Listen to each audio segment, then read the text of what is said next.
Good morning, everybody. My name is Joshua from Vietnam, and I'm here to do a debate analysis with the spooky muskrat and Mistake, assuming he pronounces the dollar sign kind of like Kesha.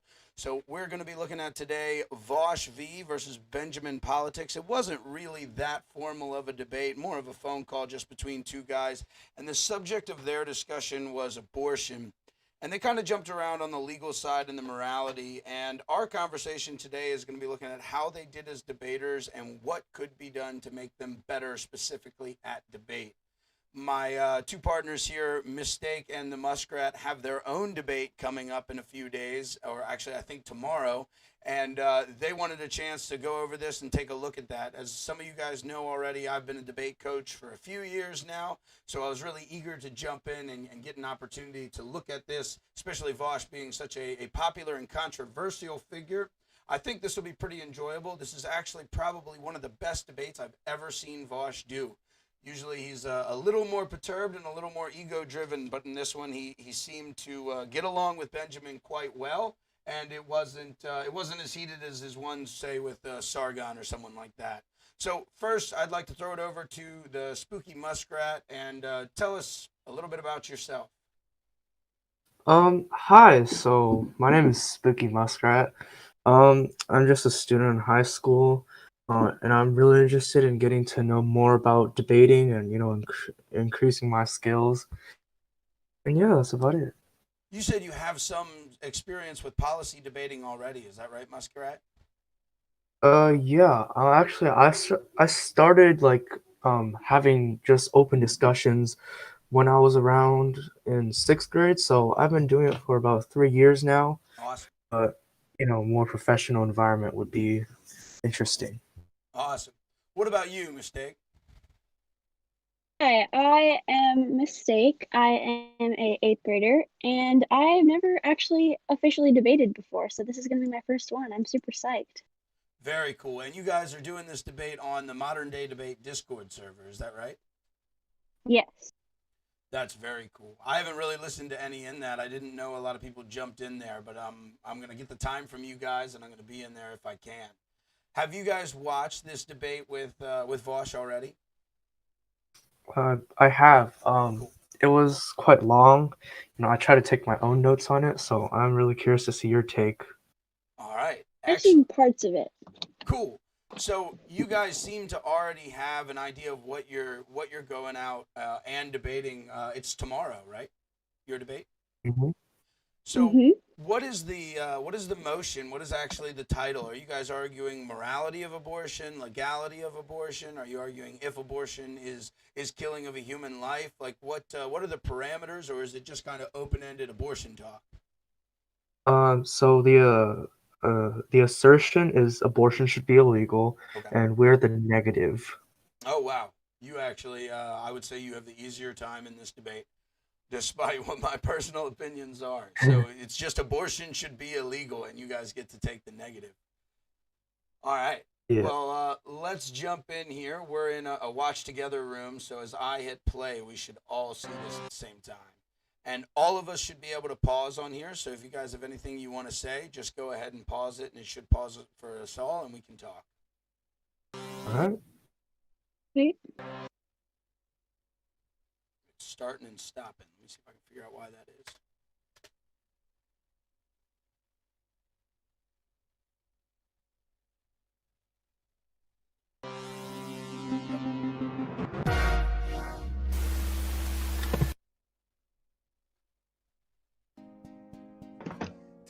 Hello? Hello. Hey man, how's it going? Doing great, Benjamin, if that is your real name. Yes, And dang, yes, I it got is. some comments, bro. You Mr. can't even vote. BenjeminPolitics, if that is your real All right. They're saying you can't even vote right now. Yeah. That's pretty entertaining. I mean, none of my students can vote either, and since we live in Vietnam, they're not party members, so they couldn't vote at all. That doesn't devalue opinions. I agree. I mean, and the idea of education originally, from when Plato set it up, was to teach young people how to become philosophers or lover of wisdom, and debates are one of the most important tools in that. So if you can't vote, debate is a wonderful way, one, to make your own ideas stronger, and two, I mean, we're on YouTube. Everyone can watch this. Adults can watch this and have their minds changed. So that's a pretty silly ad hominem. Some of them are even good. That one's just dumb. Some people think that maybe my last name isn't politics, but I try to keep that part a secret. It's a good last name. But it is Politics. Benjamin. Yeah. All right. How you doing today, my friend? I'm doing great. Nice. It's great to finally meet you, man. Yeah, likewise. I just had a phenomenal quesadilla. Okay, so if I clear my throat at all, it's just all the cheese. Yeah. So okay. All right. Wait. Help me out here. I don't conduct my show in a professional manner. Okay. I just have people on for time slots. I was made aware of you. I saw you did a response video to one of my TikToks where you were saying systemic racism isn't a thing. Back then, okay, this could be my memory failing me. I remember thinking you were one of those one of those types of conservatives who called themselves a class. Can't hear the stream. They can't hear it? We can't hear what Vaush is saying. All right, that's not good. Let me figure out if I can figure out why that is. Well, I'm watching the stream like on mute right now, and I can see like his mouth moving and stuff. But you guys can I'm hear it opening coming the through stream. my audio. Oh no, you're not hearing it through my audio. You guys can hear it on your own watch together. Let me check 1 second.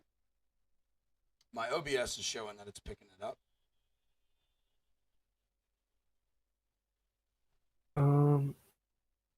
I don't know. We can hear your voice, but we just can't hear the debate or the video. Are you in the link that I sent as well? I am. Oh, do you want us to watch like Yeah, if you go to that room, you don't need to watch the stream. You'll get it the exact same time to me, and you'll even be able to pause it. It's an app that like syncs our YouTube, so we can watch a YouTube stream together. Oh, okay, that makes sense. Yeah. Right. I see one of them's in there. Oh, there we've got two people. So listen to the stream from the Watch Together link, and then because people watching the stream will have like a 5 or 6 second delay, and it would be really hard for you to connect what we're talking about with that 5-second delay. All right, sounds good. All right, let's resume and see if it's working now. Classical liberal.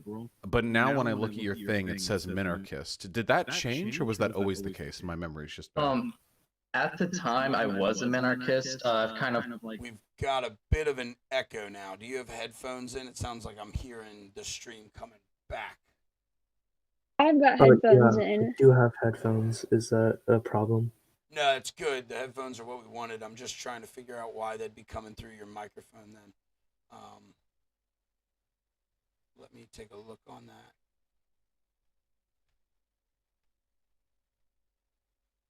Oh, I think I should change my input device. That could be it, depending on what you're using. Give that a try, and I'll resume. Oh well, we gotta watch the video, so I'll see if that shows green.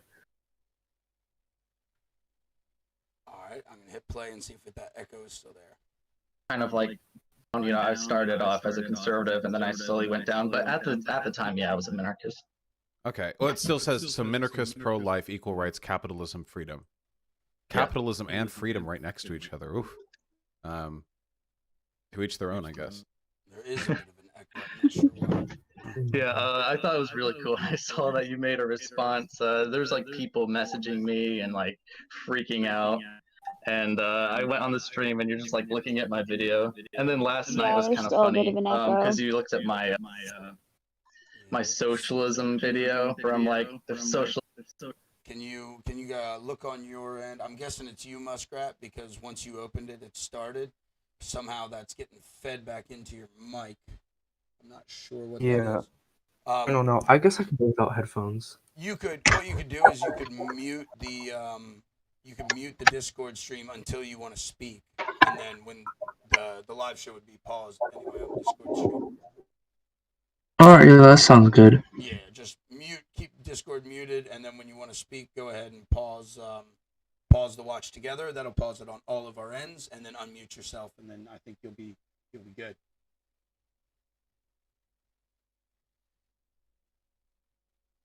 All right, here we go. Socialism. I'm gonna have to intervene. Yeah. And yeah, that was a meme. So No, this one is really good. This one is iconic. Thank you. I would say It actually went viral on Twitter, so I thought that was kind of funny. no, it's good. It is iconic. Well, I am a socialist. I'm not stopping. Will we have to come to blows, or are we cool? I don't know, man. I'm kind of built different, so. Oof, okay. All right, we'll see. All right, we'll see how this convo goes then. I'll be on my guard. All right. Wait, chat wants to know what minarchism is. I have a feeling we might have different definitions. Do you wanna throw it out for them? Yeah, I would say like the basic definition would be it's where the job of the government is restricted to police, courts, and oh great, it's gonna slip my mind now. Police, courts, and military, of course, yeah. Police, courts, and military. All right. So get the government out of like postal service, medical care, education, economic regulation. Okay. So we keep all the worst parts. Okay, wait, hold on. We're not debating this. I'm taking shots. Okay, you wanted to talk about abortion? Yeah. All right. Hit me up. How do you justify removing government intervention from almost every aspect of public life, but also wanting to make illegal abortion? Well, in my stance, the biggest thing is I want the government to protect human rights and human life, and I believe in everyone having equal rights and equal protections under the law. So, you should protect people's lives, and I consider a fetus to be a person. So with the abortion debate, there's a lot of different ways that you can go down. Benjamin's actually taken the affirmative here, so it's more similar to what you guys are going to go off of. And Vaush seems to respect Benjamin pretty well. I guess it's because he's a big influencer. One of the reasons that I don't like Vaush is it seems to me his number one goal is YouTube notoriety before any of his points. I've seen him bend on his own socialist views to appease his audience. I've seen him definitely go against things he doesn't quite believe. So Vaush runs back and forth about this. As we watch this, he'll go through 3 different reasons, and he never stays concrete, which is a mistake. But Benjamin's just saying right now, protect human life. So they're about to go into the personhood argument. Do you know anything about your opponents? Do you know where they're going to start? Are they theists? Are they Christians? Are they going to come at you from a morality point of view? Are they going to come at you from a materialist point of view? Do you know? I definitely think they're going to come at us from a morality point of view. They are both, I think, Christian. I know at least one of them is Christian. It makes sense. In the pro-life world, I think the majority are at least theists, if not Christians. So Yeah. how do you guys answer that morality issue? Where do you say that a human life is, and how well are you guys ready to defend that? Because Vaush is about to define personhood as a consequence of consciousness. Would you guys agree with? Go ahead. I mean, so basically, we talked to another person. He was studying philosophy, and he told us that we should defend what only we think is more moral. So personally, for me, I don't think like late-term abortions is very moral at all. So I would probably define personhood as when the brain develops and the nervous system, and when they can start processing things. That's excellent, and the guy you were talking to is right on the money, where you don't have to bend over backwards and accept everything, right? You're saying that there should be legality of abortion within limits. You're not saying carte blanche, and it's one of the mistakes Vaush does, because as Benjamin talks him into late-term abortions, Vaush pretty much admits he's okay with killing toddlers too for certain reasons. So that gets into an extreme case. So you're right on the money there. And you're talking about brain activity, like on I forget, it's not an MRI because they can't do that through the womb. I forget what scan they use. But you're saying that's like what, 16 weeks? Is that right? 14 weeks? I believe the brain develops at around 26. I'm not too sure. I can search that up. Yeah, make sure you have that ready for the debate, and when we hit play, I'll start Googling as well. But I would totally agree. Make sure you guys are aligned and unified on where you're going to draw the line, because almost everyone in America hates late-term abortion. So if that is, if they're able to loop late-term and early-term abortions in the court of public opinion, they're going to have a much easier time beating you. And I know the modern day debate style, like there's not really a winner ever declared. It's kind of how chat reacts. So the public opinion is kind of what we're doing these debates for. I did one, I don't know if you guys saw it. I did a debate on my first one on modern day debate was about whether men and women are equal in the Christian faith. And, you know, it's just like all the other debates. There's no clear winner. And then there are even theists in the chat were mad at me, and everyone was. I don't think I won the public opinion on that one.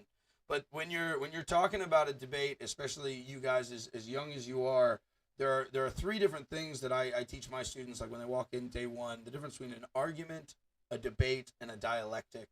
And an argument we know really well, that's when we fight for our ego. A debate is a fight for academic victory. This is a chess game. This is a sport. It doesn't matter what you believe. I make my students defend things that they don't believe all the time. In fact, if they have a really strong opinion on something like climate change, they need to play the other side. And then the dialectic is a conversation back and forth, an open dialogue where you're looking for actually what's true and you don't care about ego and you don't care about who wins. So you want to be as isolated as you can be, and you don't ever want to vary and show inconsistencies. When you show inconsistencies, that's when people start to lose you and start following you. When you're arguing with your best friend trying to figure out what you believe, you can show inconsistencies all day. That's a dialectic where you're after truth. We're after victory in this. And so that's a really good point about the late-term abortions, drawing that line. And to you, it's just about the brain waves on the scan. It's not about viability or anything like that. Oh, well, part of it is because we know that late-term babies can survive outside of the womb. But like something like I talked to this person and I thought morning after pill was immoral, and I'm not sure about your stance on that, but I can't really wrap my head around why it would be immoral. I mean, if you do believe that, you can tell me why. I'd be curious to know. I don't really understand that well enough to make act like I know. From what I've been told about the morning after pill, it keeps the egg from ever being fertilized. So despite the fact that I am a Christian and I do think abortion is immoral, I don't understand the justification there. And my end goal, especially because you guys are talking about the legal side of it, right? Not the moral. Should abortion be illegal? My end goal with the government, they should try to make it so the absolute minimum abortions happen, right? I don't care whether it's illegal or not. I want them to stop happening because my argument's really a moral one at the core. And it seems to me that the day after pill and contraception decrease the amount of abortions, which is my end goal from the moral point of view. So I've never heard, I know Catholics are very anti birth control for people in the church, but I don't understand how they justify talking to people outside of the church. And I've never heard a real argument, even from a Christian or a theist, that explains to me how the morning after pill is killing a life. But I'm not an expert in that kind of thing. So as I understand it, the fact that it's keeping an egg from being fertilized, even if it was immoral, it seems totally different than the abortion argument. And if your main goal is to decrease abortions, you should be in favor of it. That's my thought. I feel like by that same logic, if you're gonna use the logic that using the morning after pill is murder, I guess, then you would need to also think that jacking off would be murder, because if the egg never gets fertilized, then that is my understanding as well. And there's a whole different argument about whether jacking off is immoral or not, but it's not the same as the abortion argument, in my opinion. I totally agree. And if you can make your opponents say that the morning after pill is wrong, and you can make them say that that contraception is wrong, do it, because it will help you.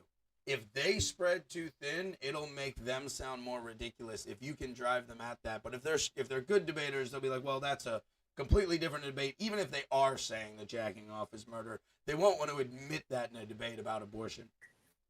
So definitely try to get them to say that. Let's keep listening.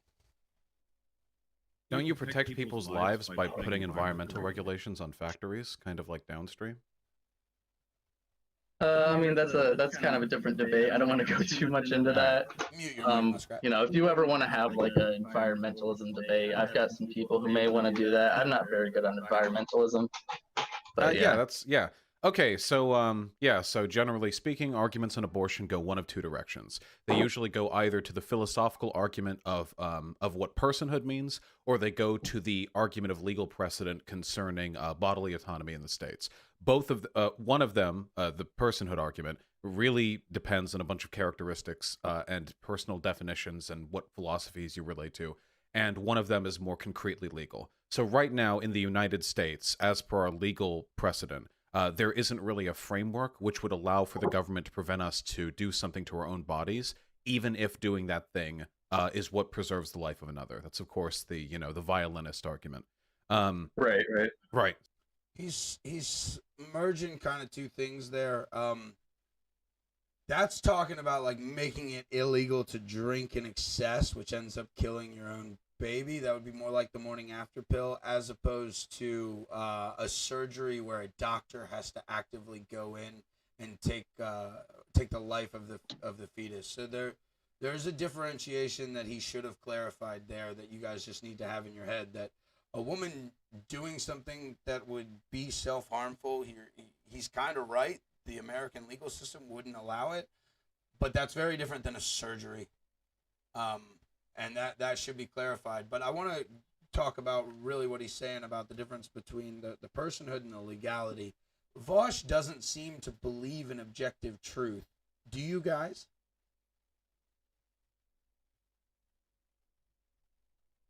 Well, I mean, there are definitely like facts, like these are the facts that we know because like it used to be like a fact that the Earth was like flat, right? But now we have like new scientific discoveries. It could be entirely possible that the Earth is flat because I'm pretty sure none of us have actually been to space and seen it. Right. But from like what evidence we do have, we can conclude that it is factually correct that the Earth is round. Mm-hmm. So when it talks about, so you believe that there are facts that are unchanging, and then what about morality? Do you think that morality is totally a byproduct of our existence as humans, or do you think that morality existed before humanity? Well, if you're talking about like objective morality, Mm-hmm. I don't really think that does exist Okay. because like if you say, "Oh, should we kill someone?" or being a criminal, there are people on like both ends that like will disagree with each other and get very passionate about it. But like there are also things that while most people do agree on like killing innocent people is not okay, there are definitely people who are religious extremists that will shoot up a school or commit terrorist attacks and things like that. Yeah, definitely true. What about you, Mistake? I feel like morality is a byproduct of humans. I feel like without humans, it wouldn't exist. So I think by following that through, then you guys would agree that there are times where killing a human can be moral, and you guys would agree that even sometimes sacrificing a human can be moral if we built some extreme hypotheticals, right? Yes. Yeah. So what it will, if I was going at you and I was debating you guys, my main goal would be to make you guys admit that abortion is a form of human sacrifice. And now there are tons of reasons that we would try to justify that, and generally it goes to the well-being of the mother, right? That's what Vaush is going to go into. He doesn't want to be bound physically for 9 months to a being, but also more so when we talk about women in extreme poverty and we talk about women who are victims of sexual violence and things like that. The idea is, even if this is a moral gray area and we're doing something we don't really like, the idea generally is that doing this bad thing is okay in the grander scheme. And that's why if you go back to when abortion was first legalized in America, the catchphrase of the politicians that were trying to legalize abortion was safe, legal, and rare, right? They were saying that women shouldn't have to do it illegally. Women shouldn't be in danger of shouldn't be in danger from their abortions by going to like back alley doctors and like that. And then that rare thing was by admission that it's not a good thing, even though sometimes it's the best option. If they try to box you into that, because it's generally the way that I would go in an abortion debate if I was defending my own beliefs, which is pro-life, how would you respond? Or would you hardline on the fact that pre-16 weeks it's not even a human? Well, I think we'll probably try to go into hypotheticals because I think that if you like look in something on the outside and you can define the other variables as like being similar without like having disanalogous analogies, I believe that that may be a good way to convince the other side or gain ground. I find that hypotheticals are best when used to isolate your disagreements. So when we say should abortion be illegal, there are 10 million different variables. What about if the baby has Down syndrome, right? Some people are okay in that case. What about if the woman is a victim of rape? What about if the child is a child of incest, right? These are all the things that people use to try to make it more complicated. So John Stuart Mills is a philosopher that had like a really mathematical view on morality, and basically at the end of the day, if you make more people happy than you make sad, this is a way oversimplification, but the idea is if you make more people happy than sad, you've done a moral action. So if I steal all the money from one rich guy and then I enable 10,000 people to live wonderful lives, I've done a moral action, right? Like Robin Hood type thing. And then this ties in really well to abortion because it's part of the justification for the people who do think that it is a form of murder. They just think it's a justified form of murder. So thinking, for example, if the woman can barely eat herself and she needs to work 40 hours and she has no family, she doesn't have a mom and dad who would take care and be a grandma and a grandpa to the child, then all she does if she brings this baby into the world is make two super miserable humans, when before she would just live a mediocre life and then the child would live no life at all. So this really isn't me trying to go into and understand your total philosophy, but to be a skilled debater, you don't even have to really know what you think, but you do have to know the position you're going to take for the debate. So I get that you guys are still in school, and many adults wouldn't be able to answer this question. So if you don't have the answers, one, think about them so you grow as a person, but also for your debate, think about where you're going to stand in this debate and where's your point going to be in this. Remember, you're not after truth. You're after victory. It's a debate. It's an academic challenge. I can go in there and debate pro-abortion, no problem, despite my personal views. So what do you think, Mistake, if they try to corner you into that, if they try to get you to say that it's a human sacrifice so that the woman would have a better life, would you push back against that, or would you accept that definition?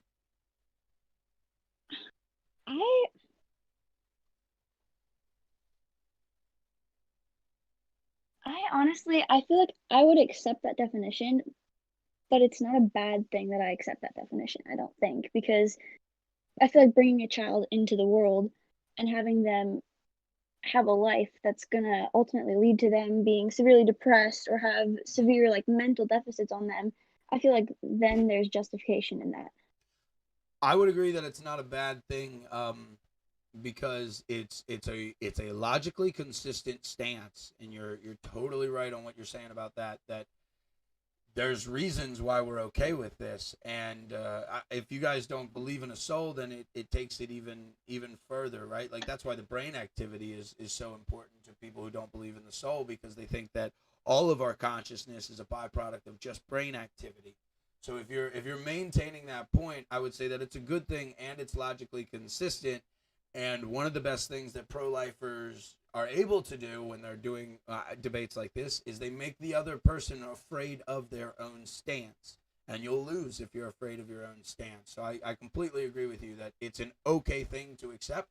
And it's probably how I would debate abortion, because I think as soon as there's a unique DNA code, then I think that it is a human. So it's an interesting point, but no, I don't think it's a bad thing at all, and I think it makes you logically consistent, especially when you're talking about if the child's life is miserable, no life might be better. Yeah. And if I didn't believe in an afterlife and I didn't believe in Christ, I would agree with you 100%. Like if this world I thought was the only thing, then of course an only miserable thing would be worse than nothing. I totally would agree with you. What would your response be to that? So, do you want me to start at personhood? I would say that's kind of the Sure, we best can. place Yeah, to we can go start. with personhood because you would have to fulfill both Yeah, characteristics I mean, that you're talking about uh, like the soul and like your religious beliefs, and I completely respect you. Like, I'm not gonna get too much into like what I believe religiously, but I do Don't need believe in like souls. to. Okay. But I also feel like at some point having an abortion does justify that because Okay. I think that you can avoid that in your debate entirely. If you do believe in the soul, I don't know if I would mention it unless you're directly asked, because no, I'm not gonna. yeah, it would just give your opposition room to try to show logical inconsistencies, especially if you're not super clear. Like I said, we're talking about preparing for a debate, not a dialectic. So it's about how you're going to defend the stance more so than what you truly believe. I apologize. I didn't mean uh, to slight you or your beliefs that I don't know what they are. So let me clarify. I was talking about without the soul. I think there's no justification. That doesn't mean with the soul there also is no justification. That's how I should clarify it. No, you're all good. I was just clarifying that one thing. Cool. All right, let's listen to VaushV's definition of personhood. I think that's about to come. that life within a womb is worth protecting, and also that there is like sufficient legal reason to justify its protection with punishment to the mother. Yep, correct. Okay, so for me personally, I'm a pretty open-minded person, and there's a lot of things that you can't really know for sure. I just want to go for the right thing. I want to be correct, and I want the lives of people to be better. But out of like all the things that I may not really know, there's probably only two things that I absolutely know, and that would be my own existence. Like, of course, I can think about my own existence, whether I exist or not, but the fact that I'm thinking shows that I do exist. And then that would be 2 + 2 = 4 on a base 10 system. So those are the things I definitely know. But one thing that would be very hard to change my mind on is equal rights. So, I mean, there's probably a few thousand people on here, a very, very diverse group, lots of different people, different colors, different sizes, different levels of intelligence. And I believe they all have equal rights. They all have the equal right to life. So as I'm thinking about that, I'm thinking, okay, so what thing do they all have equally that gives them equal rights? And what would your answer be to that? Because I'm sure you agree as far as like equal rights go. No, I think there are things people in my chat could do. No, I spend a lot of time with the people in my community. I'm pretty positive a lot of them don't deserve right to life. Yeah, I mean, if there are certain crimes people can commit, I think, or actions they can take which would warrant capital offense and retribution. That would probably be acceptable to me. If you're asking, like, upon what basis do I believe they deserve a basic threshold of decency, it would probably be on their personhood, their cognitive ability to respond to their environment, and to creatively relate to the things around them. So he redefines that a couple more times where he says to creatively respond to their environment. And the reason why he's using the word creative is he wants to avoid the fact that if I turn on a light, a cockroach will run. So a cockroach responds to his environment. But he's defining it as creatively responding to the environment. What do you guys take that to mean? Well, I think that because we are humans, well, there are also other mammals, but we are probably the most complicated, as far as we know. We can respond to what other people say, and I know there are mammals who do that, but like we have our own languages and even different languages. Yep. And a lot of the animal responses, I believe, are actually just survival instincts. And so I believe that's what also makes us unique. Yeah, I was devastated when I learned that Coco the gorilla couldn't really speak sign language. I believed that one for so long. Yeah, that's definitely it, and that's probably what he's talking about. And Benjamin does a good job at getting him tied into this. but it's much more dangerous than you guys are taking. I feel like Vaush is trying to play more than one side of the fence, and you guys have more clear understanding. So what would personhood be to you? I don't think you guys are going to have to get that into the debate, but they might ask, especially if you admit that sometimes killing a human is justified. Mistake, that means you're okay with capital punishment. Sometimes the death penalty is warranted. Is that right? Yes. You as well, Muskrat? Yeah, I'm full in favor for the death penalty. Okay. So you guys are being logically consistent, but you also believe what Ben's actually trying to say. Ben wasn't saying that a human couldn't do something to lose his right to life, but more so that every human begins with the right to life. Just like you guys have the right to freedom in America, but if you start stealing things, they're going to take that right away from you. Mm-hmm. You guys would Oh, totally agree with that, right? One Yeah. question. That humans in the beginning have a baseline of a right to life. Now they can lose it later, but that's a different point. When they're in the beginning, no, I don't want to say when they're born because this conversation's about before that too. But humans have basic rights. You agree with that, right? Yes. And Yeah. nothing about where they're from changes that, right? Like we don't believe that because Correct. you're from a certain nation you're less valuable, or because you're a certain color you're less valuable. No. You guys know that Planned Parenthood was created to pretty much get rid of black people? Yeah, I do know that. I believe Margaret Sanger, did she like speak at KKK meetings? I've got some of her letters here from a debate I did a while ago where she pretty much articulates how she doesn't want the black community to realize that this is her goal. And she's talking about hiring a black minister to talk young girls into abortions. Yeah, so just be aware of that and be prepared when that comes up. It's really easy to skirt off, and you can just say, okay, well, that's evil. I totally don't respond to that. Now let's talk about 2020, not 1930.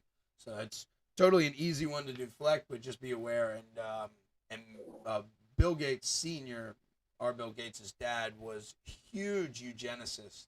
So it wasn't just he wanted to get rid of black people, but he wanted to get rid of people with mental disabilities and mentally inferior.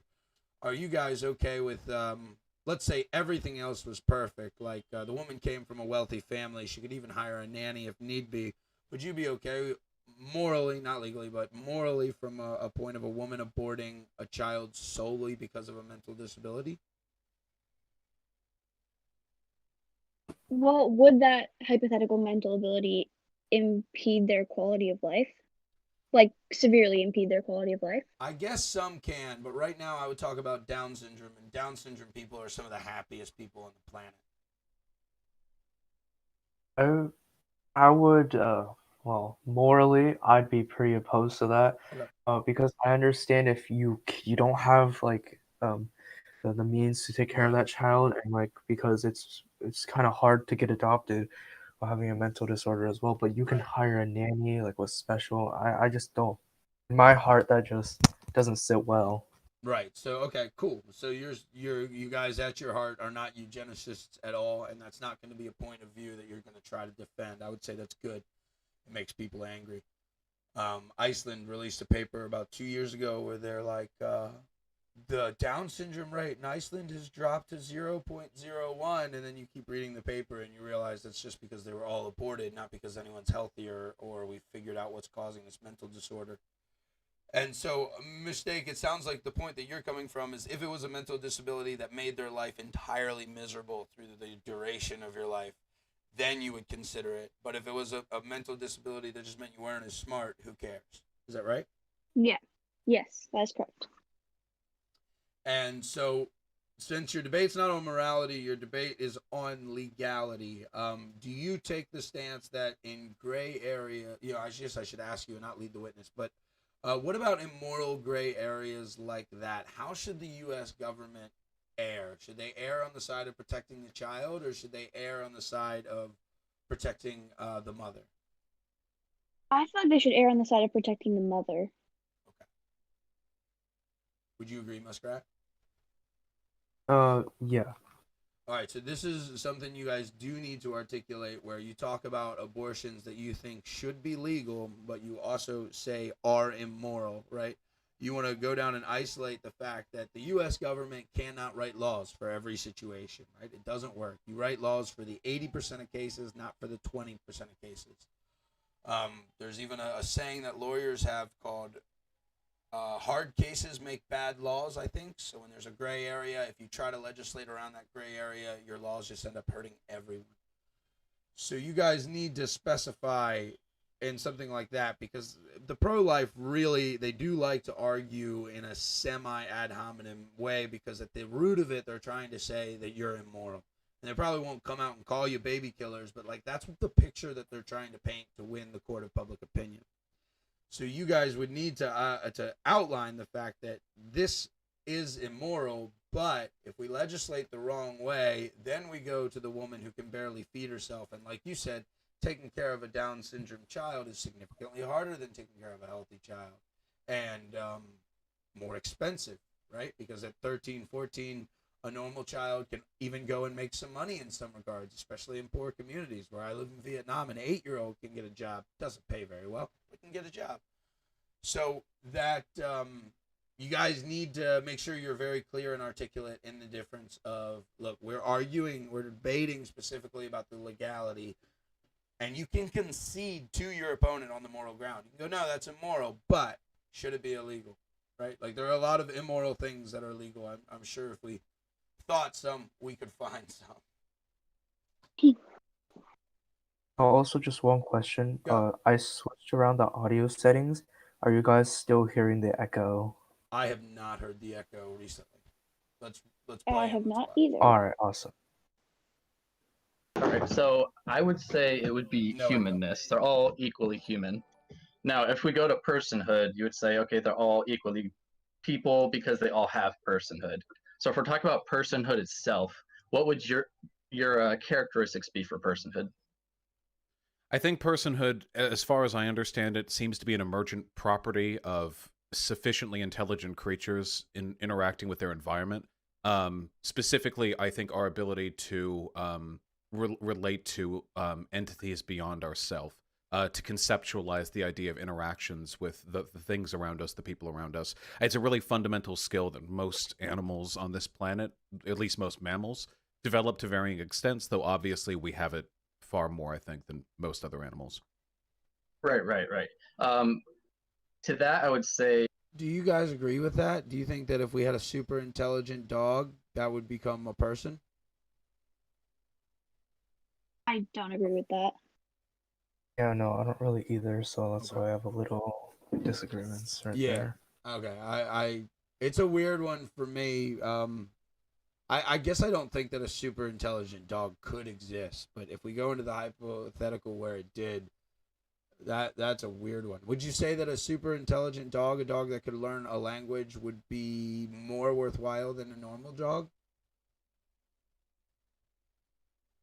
Well, yeah, but like, in terms of like our feelings, probably not, but like there's no like objective, but like quote unquote scientifically speaking, yes. Yeah, I suppose scientifically speaking, because it would be an evolution, right? It'd be the next step forward. It would be one more fit to survive. That's interesting. Yeah, I guess you're right there. And I would say that we probably could get more emotionally attached to a dog that could communicate with us at a higher level, don't you think? Yeah. Yeah. But you guys aren't taking the stance that the infant inside the mother's womb isn't a person. You're just saying that there's justification. So I don't think you'll get lost in this. I don't think you guys are giving the opposition room to attack you here. It sounds like you guys have a pretty strong understanding of what your point is already. That's pretty good to hear. I would say, of course, there are animals with it with a certain extent. Elephants would be a good one. Elephants are aware of their own existence and the existence of living things around them. They'll actually have funerals if a fellow elephant dies, and they'll even come back years later to the funeral spot and have like a memorial service. It's pretty interesting. But then you have the issue of like newborns and up to like 2-year-olds who don't really have this high level of, I guess it would be rationality or self-awareness. And I don't really see why we should grant personhood to The echo came back. How did that happen? personhood to animals, but not to our own It's gone. young. Oh, we don't have to either. I would probably be reasonable philosophically to deny personhood, generally speaking, to newborns. I would tell you guys to completely stay away from the fact that it's okay to kill newborns. From a moral side alone, like, just people don't want to hear that. No. And this, I don't think Vaush really believes this. I think he's trying to be extreme to get like viral clips and to get YouTube notoriety. And I mean, look at how fast his chat moves. Like he's putting on a show for them, seriously. Like he gets a lot of live viewers who just talk the whole time. But yeah, to say that newborns don't have personhood, dangerous. I don't know how you could win there. I don't like it. I mean, just because their level of consciousness is lower doesn't mean they're any less of a person. Yeah. And when you're sleeping, you're not less of a person. If I put you in a medically Exactly. induced coma, you're not less of a person. And if you hit your head and you're knocked out, you're not less of a person, right? Like it's a dangerous one. And you guys are already saying that late-term abortions, you're saying. So this is where we'll need to drill in, and where Vaush won't be so helpful because he's going up to like 2 or 4 years old. He's okay with aborting. But you guys have drawn this line at 16 weeks because you do admit that it's immoral. And the justification for that line is really interesting. I'm not a Steven Crowder fan, but that Changed My View he did on abortion, where he talks about how the viability changes based on which hospital you have access to. And he mentioned like in New York City, the average viability was, it wasn't average. The earliest consistent viability, maybe it was 18 weeks. And then he talked about a normal hospital in some other state that doesn't have the best of the best equipment, and it's around 20. And so the interesting thing when we get into hypotheticals, I would ask you, if I was debating you guys, is I would want to know if we could create a super incubator, a machine incubator that was, let's say it's just as good as the womb. So we're talking 2 weeks, we could put that child in the incubator, and then it would be viable and come to term with that mechanical device. Would that start to change your opinions on how abortion should be legislated? Yeah, I definitely would think so. Okay. Because I think I think a lot of my views would change as the future went on. But like, if you could do that, I don't really think abortions would be immoral then, because the baby would still be alive. Oh, that wouldn't be an abortion then. I would say that would be a machine surrogate, I suppose. Yeah, I wouldn't call that an abortion if you took the baby out and then put it in an incubator for the 9 months, and then the mother went her own separate way, and then the baby was off to adoption. Yeah, that wouldn't be abortion at all. It'd be All right. evicting the baby, not killing the baby. What were you gonna say, Mistake?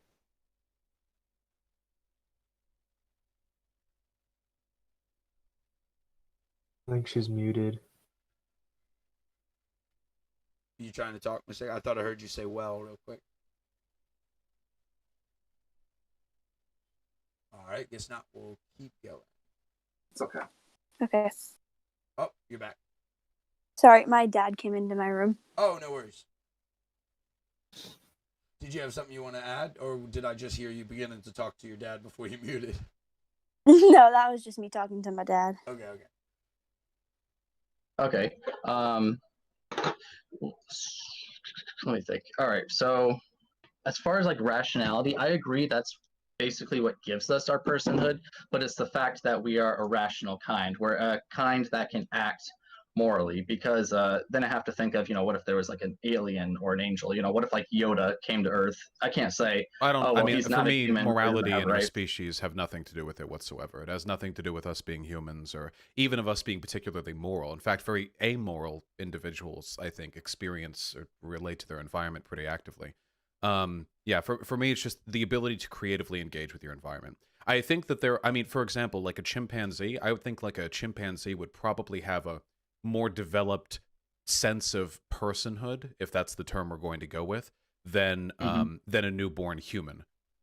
Because it's variable. Obviously, as you get older, your brain develops, and the brain is the faculty through which we learn to relate to our environments.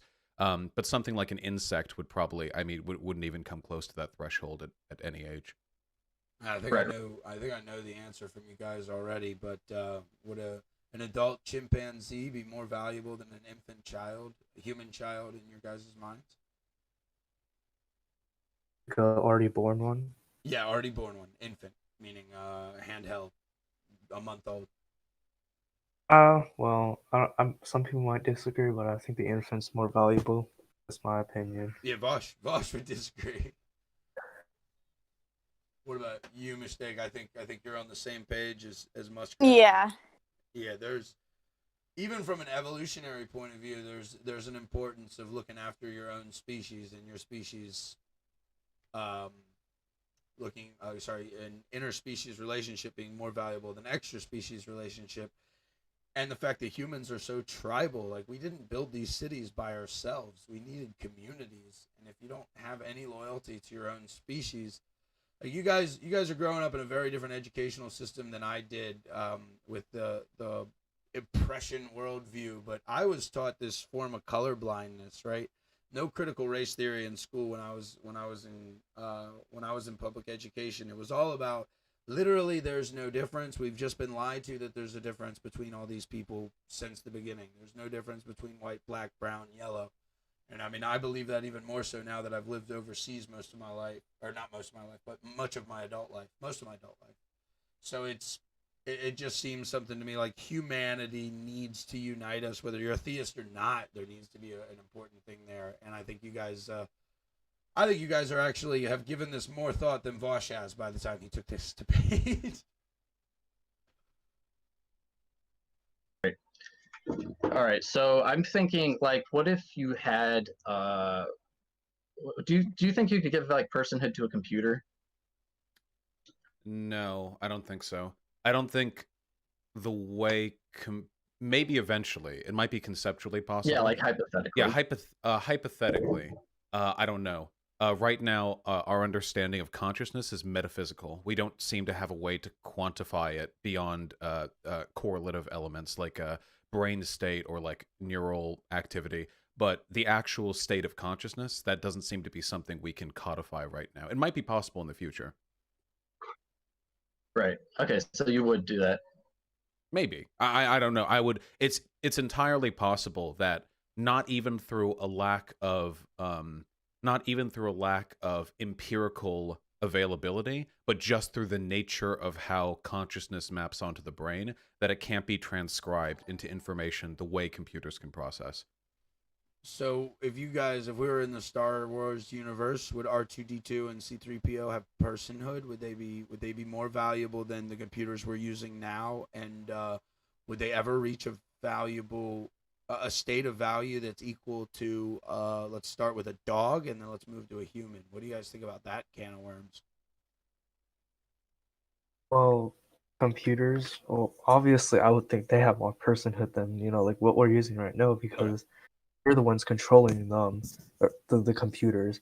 Well, as for as a human, we're not really sure, because I watched the Terminator movies, and I think that gave me a little more insight on that. Interesting.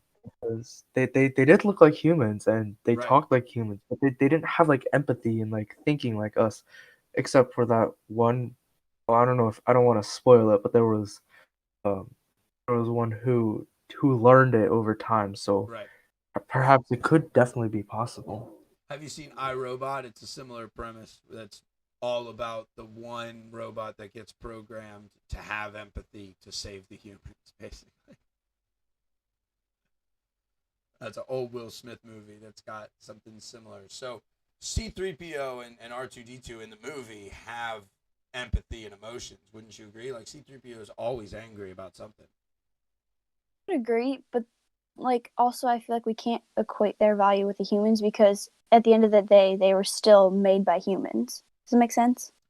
It makes so much sense to me. And like as a theist, when people argue about God killing humans, I was like, yeah, but that's way different than me killing a human, right? And so it makes total sense to me, the fact that if you're the creator, you have an agency over your creation. Yeah. And I think we would probably all agree that if we created a robot, even if it was sentient, that then became a killer sentient robot, there would be a certain onus on the creator to stop that, right? Yeah. Yeah. What about aliens? Do you guys believe in extraterrestrial? I would say yes, because the universe is so big. I mean, what's the chances that we are alone? Yeah, if the universe is as big as they tell us, the chances of us being alone seem pretty much non-existent. So if there's another species that's as intelligent as humans, even though they look different, and let's say we cannot interbreed, because that's my definition of species. If two things can create fertile offspring together, then they're the same species. Therefore, I think all humans are the same species, and even Neanderthals, same species in my biological classification. So if we could not interbreed, we couldn't have children together, but they seem to have our same sentience, would you put them on an equal value level as humans, or would you say there's still a tribalism that humans to humans need to be more important? This is actually really, it's a sort of hard question to answer. It's a very hard question to answer. Well, I would say if they're not like, oh, the movies, the aliens are trying to kill us, and Right. I mean, I think we're gonna be fine, because that's what, um, I would equate it to somewhat like race, because people used to think that races were inferior or superior when, well, as far as I know, we're pretty much all the same, and I would treat everyone equally. So I think that's the best course of action should that happen. Yeah, I definitely agree with that because I mean, if they have the same like, they're not trying to kill us, and we Right. can't. Yeah, I think I agree with Spooky.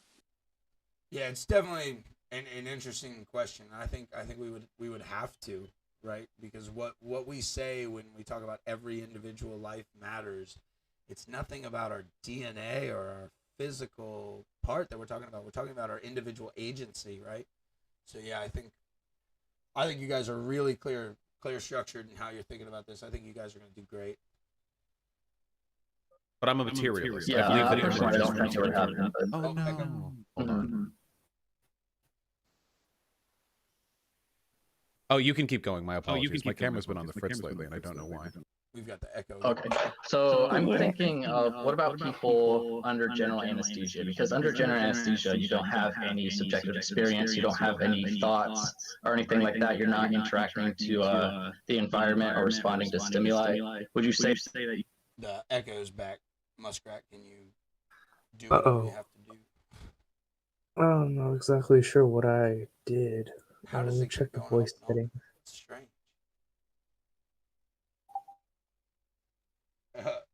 JV links in chat says Elon Muskrat looking cute, not gonna lie. I guess talking about your mask picture. Personhood when you go under general anesthesia?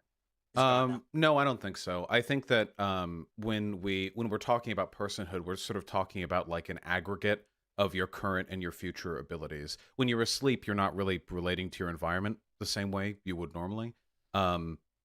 Huge mistake right there, and I would say that's probably one of the biggest reasons he lost. He just said that when we're talking about your cognitive state, we're talking about your current and future abilities. So that goes, the whole infancy thing is gone, because the infant has future cognitive state.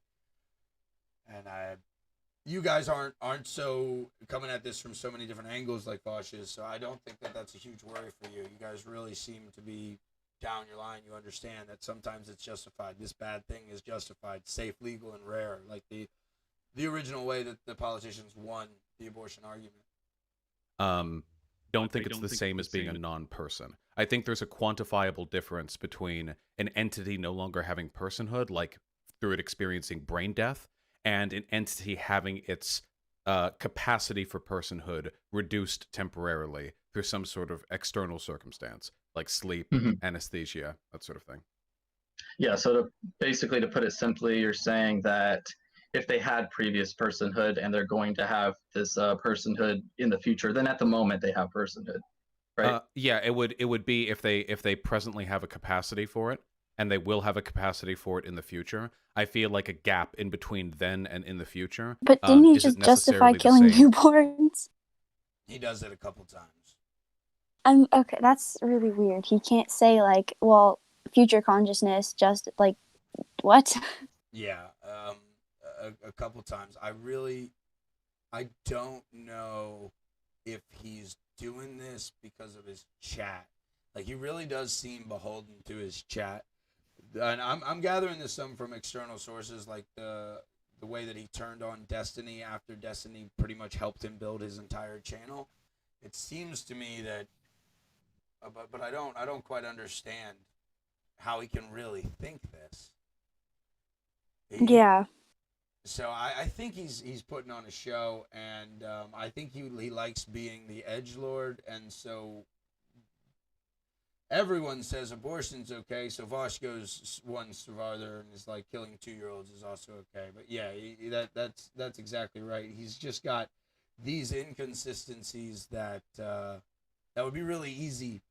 I think you guys could even take the pro-life argument and pick them apart. You guys really have thought about this way more than I was actually expecting. I'm delighted to talk to students your age who are thinking this critically and looking at it. It really as a teacher, it makes me feel awesome. You guys are killing it. Same as of personhood. Okay, sure. So hypothetically, like in a futuristic society, if you could like genetically engineer fetuses, if someone had like all these fetuses, they genetically engineered them to basically not really respond like a normal person or even like an animal. Like they're just robots basically mentally, and they just follow orders. Mhm. And then you have like a switch where you can just flip the switch and they all just go back to being, or not go back, but they all become like a regular human being.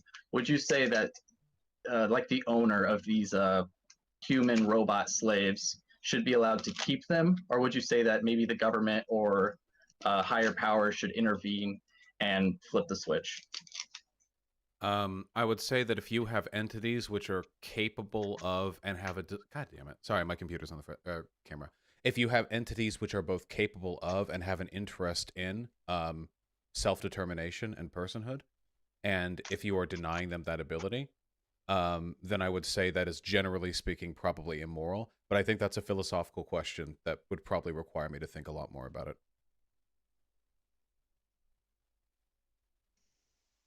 Something like that, because it kind of gets you stuck where you're like, okay, I don't want to defend like this weird form of slavery, but also I don't want to say, oh yeah, because they're naturally capable to have these rational thoughts or interact with the environment, because then it would apply to a fetus. Yeah, well, a fetus doesn't really have the cognitive abilities of a fetus are significantly lower than that of like a dog, like an adult dog. And we don't assign to me that the species is irrelevant. We don't assign personhood to the dog, even though the dog is at its heightened state. It's at the greatest degree of personhood. So since he takes a pure materialist viewpoint, he kind of has to say, to be ideologically consistent with the rest of what he says, that the species is irrelevant, and the only reason we're more important is because we've evolved farther. So he's being logically consistent in the way that other materialists aren't, but even other materialists will just be like, look, I don't really know why there's a difference, but there's a difference between a baby and a dog. And you guys can pause the stream too if you want to jump in to say something. All right. It can attain at whatever age it reaches adulthood. But for a fetus, it hasn't developed it yet. Now, obviously, you can have sensory experiences as a fetus in the womb. You can hear music. You can hear, like, your mother's voice. You can bump up against the inside of the womb, of course. But I don't know if these are necessarily experiences of personhood or if these are just the same reflexive sensory experiences even lower life forms can experience. Like, we know cockroaches can see and respond to, color differences and form paths and stuff like that. Yeah, it kind of depends on like the stage of development, like what they're capable of. Actually, a cool thing I just read the other day is there's been multiple studies on this, like the rate of a heartbeat of the mother reflect on like the type of music you like the speed of the music, which is kind of it's actually pretty interesting. But that starts at like 18 weeks, I think, when you're actually like hearing the heartbeat and are like kind of retaining that information. Yeah. As far as like earlier on, let me see here. So neurons of the cortical brain are established at 6 weeks, and so on. They continue to develop sensory receptors for pain at 7 weeks, and then 8 weeks the baby exhibits reflexive movements to like invasive procedures. So they are reacting to stimuli, and you could say at this point they are sentient to an extent. Like you. So those are the numbers that your pro-lifers are going to need to hit you guys with, because what they want to know is why you're drawing this arbitrary line, and they're going to want to prove that it is arbitrary, that you don't really have a real reason to choose 16 weeks or 18 weeks or whatever you go with to defend. I don't know Benjamin's stats offhand, but what he said was they can feel pain at 6 weeks, and then when you do procedures, they'll react and recoil away from doctors at 7 weeks. And then over time, it gets more and more developed in each specific way. So I think this is your one weakness. They're not going to be able to just play the field like Benjamin's doing with Vaush, where he's just throwing out all these ideas to show holes. You guys are way more clear in your thinking, but what about this one? Why does that line get drawn? And who has the authority to draw that line? And is it based on anything? What do you guys think about that? Well, I don't really believe anyone does have the authority to draw that line, which is why that's why I am pro-choice after all. But just for my own personal morality, the reason I think I already explained why I do draw it at 16 weeks is because, fetuses they can start feeling pain, and I know that's not like the only reason that it's okay to like abort a fetus, because there are other reasons as well. Because if that's the only reason that you do, like, if pain is the only reason that you are pro-choice, people can make like the argument that you can kill people who don't feel pain. You're saying if the only reason, you're saying if being able to feel pain is the only reason it's immoral, then as long as I kill you in a painless way, it would also be justified. I don't think that's what Ben's trying to say as much as, look, they can feel pain. They already have more brain activity than people are telling you. I think he's trying to... Go ahead. Sorry, I didn't mean to interrupt you, but No.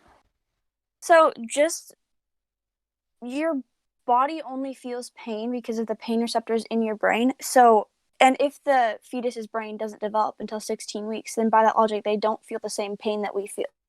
So, I think because Ben's they don't trying have to argue that case. He's trying to say that the brain develops sooner than we're being told. And so I don't know these numbers offhand. I haven't fact-checked them. But maybe we'd see 16 weeks. Like, maybe the wording's a bit different, right? Like, 16 weeks, the brain is fully formed, as opposed to at 6 weeks, it has begun. Because I would agree with you. I don't know how any being could feel pain without a brain. Zygotes don't feel pain.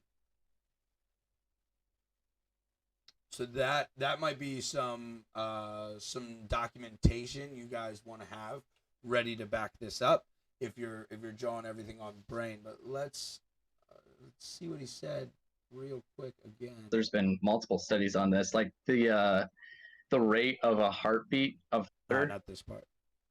reflect on like the type of music you like the speed of the music, which is kind of it's actually pretty interesting. But that starts at like 18 weeks, I think, when you're actually like hearing the heartbeat and are like kind of retaining that information. Yeah. So heartbeats at 18 weeks, he said. As far as like earlier on, let me see here. So neurons of the cortical brain are established at 6 weeks, and So I didn't hear that exactly. He said something neurons of the critical brain are established at 6 weeks, and then I think And 7. they continue to develop sensory receptors for pain at that's 7 weeks, and then 8 weeks the baby exhibits reflexive movements to like invasive procedures. So they are. So 8 weeks, he's saying the baby has reflexive movements, meaning if a doctor cut open the womb and reached his hand in there, the baby would recoil or go away or grab on one of the things, right? Like would the movements of the baby would actually change based on stimulus. I don't know if Benjamin's stats are right, but that's what Benjamin's saying at 8 weeks, which is earlier than actually I thought. So what are you guys gonna do if pro-life side hits you with that? I don't know if it's actually a good tactic for debating, and I know it's like pretty looked down upon in most people, but I guess we could pivot to a hypothetical. So the one that I would use would be, if a stranger came into your house, are you obligated to feed him or her? I know that's like it's not like the best thing to do, but I really don't know what else we would say. Or, sorry, make a I didn't fact. mean to interrupt you again, but what if because technically, the pain. I just did a quick Google search, and we could look up when the meninges and the I'm sorry, I can't pronounce this. It's periosteum, I think. And that's where the pain receptors come from. So we could look up when they develop and like if the pain is actually like our definition of pain. Because I mean, a foreign object in basically like your womb, you're bound to recoil. It's just pure instinct. I mean, you're Right. used to being there. But the instinct is what we're talking about. Once the instinct That's is true. there, yeah, that's the whole point. Because if it was just a zygote or if it was cells on my petri dish, they wouldn't recoil from my finger. I could just poke them. So that very much is the point. You're right. If the instinct is there, that's what the pro-life side would be arguing. And Muskrat, your point of going to the hypothetical, I think Vaush tries to go to that same one. And what the pro-life is going to respond with is that there are actions that are done to make the woman have the child inside of her, right? Like there needs to be sex, and pulling out rape courses aside, the woman made a decision. That end result was, boom, there's a child. As opposed to the stranger breaking in the house, I would argue that if a stranger breaks into your house, not only are you not obligated to feed him, but you're justified in killing him if you feel threatened. So, Wait, that I think I have hypothetical is go. All right, so I'm fairly sure that most people don't get pregnant and use abortion as a birth control, and if they did, I would be morally against that because I think that's just pretty dumb and expensive, and it's against both. It's against your own interests. So most abortions I would assume come from people who accidentally got pregnant. So, and let's say it was their fault. Let's say, oh, you left a door open and a stranger broke in. Um, I think that would be pretty analogous to the fact that a baby came inside of you, even though it was your fault that you didn't use protection. Leaving a door open is a negative action. You're failing to protect yourself, whereas having sex with someone is a positive action. You're going out and asserting something. So there's a logical inconsistency there that the pro-life could point out, and one more thing I want to add on. Actually, it slipped my mind. Keep going. Wait, but like, wouldn't it still like both of them be your fault, right? Like, it's your fault you had sex. It's your fault that you left the door open. Well, the difference logically comes from failure to act and acting have different moral agencies in most people's thinking. So not protecting yourself well enough. If I sat there with my phone in front of, like in my hand and my eyes closed on the streets of Saigon, Vietnam, where I live, my phone would be stolen relatively quickly. That is not me failing to protect my phone. I've had my phone literally ripped out of my hands and stolen.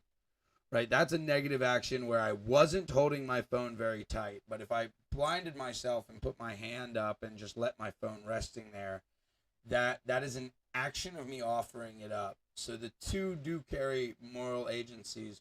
Whereas one, when I tell people, man, my phone got stolen. Oh, what happened? I was sending a text message and a guy ripped it out of my hand and rode away on a motorbike. Everyone goes, oh, that sucks. But if I told them that, well, I closed my eyes, I put my phone in my hand, and then I held my hand in front of my face for 10 minutes, they'd look at me and be like, why did you do that? So failing to do something and actively doing something carry different agencies. I'm not saying that failing to do something rids you of all agency. Leaving your door open would lead you to some agency, but I still would be legally justified in the American court system of shooting a man who came into my home, even though I left the door open. However, if I actively invited him in and I said, please come into my home, and then I shot him, I would go to jail in every state. Does that make sense? Well, how about let's say you didn't shoot him and and then you invited him in, Mhm. but and then let's say if he goes outside, he's gonna get shot by, I don't know, like his enemy or something. Interesting. And if you kicked him out, but you invited him in the first place, would that what's your thoughts on that? I don't think I would be legally culpable, but I think I would be morally culpable if I invited him in. I'd be morally culpable to give him protection unless he threatens my daughter or me in some other, like, it wouldn't just be because my emotions change, right? He would have to do something to lose my protection, am I thinking from a moral standpoint? Someone's hunting him and I tell him to come in to hide, and then I'm just tired of him. Is the picture you're painting, right? Yeah, so morally, I would be against that, but I don't really think we should change the laws to, force that because that seems, well, that's just my own belief that it's authoritarian, but I Once think again, it's since too your late. debate is on the legality, that's actually a really strong point that you're talking about as far as changing laws, right? Like precedent is a very real thing in the American legal system. And you're right, it's much harder to change a law than to create a new one or to define what should be ideally legal. So when you go into that one, you've got a lot more kickback. One more thing I want to say from a stat that I looked up that I'll find in a second here. Last time I did an abortion debate, 73% of abortions in America are just because the woman thought it would change her life too much to have the baby. That does sound to me like it's a birth control method in 73% of cases. So that's no rape cases, that's no incest cases, that's no I was on or sorry, it could be I was on birth control and it didn't work. It could be that. Um, it's not the baby won't be viable. It's not the health of the baby is too extreme. And I think that study was from about 10 years ago that I found 73%. So that's an interesting one where you need to define what do you mean by using it as a birth control. Would you call a woman was using the pill, but then it failed and she got pregnant, and then she aborted her baby because she never wanted a baby to begin with? Would you call that a form of birth control? Think that I Oh, would. I mean, I guess some people might, but coming from I don't think that I would. Because she actively took a measure to not to be on birth control already, and Yeah, then yeah. so then if there was theoretically a super pill that was 100% effective, would then you become more strict on abortion in your ideal legal system because the woman has the responsibility because now there's a pill with zero side effects, right? I know the pill does have a lot of side effects, but if there was a pill with zero side effects and it would worked 100% of the time, a real 100% of the time, would your legality begin to change in your mind?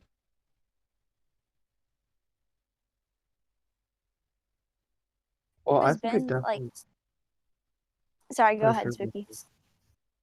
Sure. All right. So actually, I think uh, there was actually things like in Denmark and Sweden that they restrict abortion more, and it was a Really? PragerU video. I mean, normally I don't trust those, but I don't either.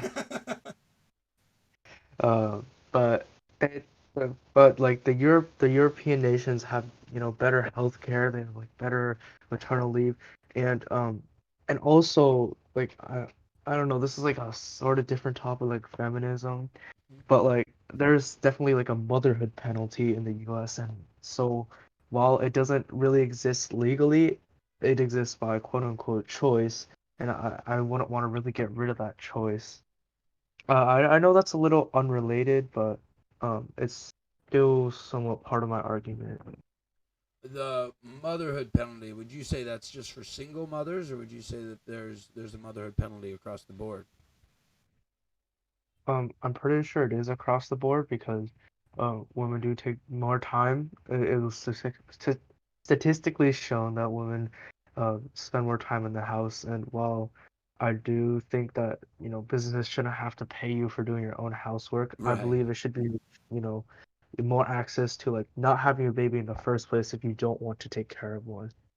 Yeah, I would agree there. Like, as my girlfriend and I talk about marriage, like that's one of the things that we're talking about, right? I would want a parent to be at home full time. Now, I'm a teacher and I specifically want to homeschool my children, so that means that I'm not expecting my wife to literally do all of it, but I also have more earning potential than she does. I can make more money than she does. So that's something that we're in conversations about right now, but I wouldn't say that she would be penalized for that because now I guess every case isn't like this, but ideally the mother should go into the marriage with an agreement with the husband, right?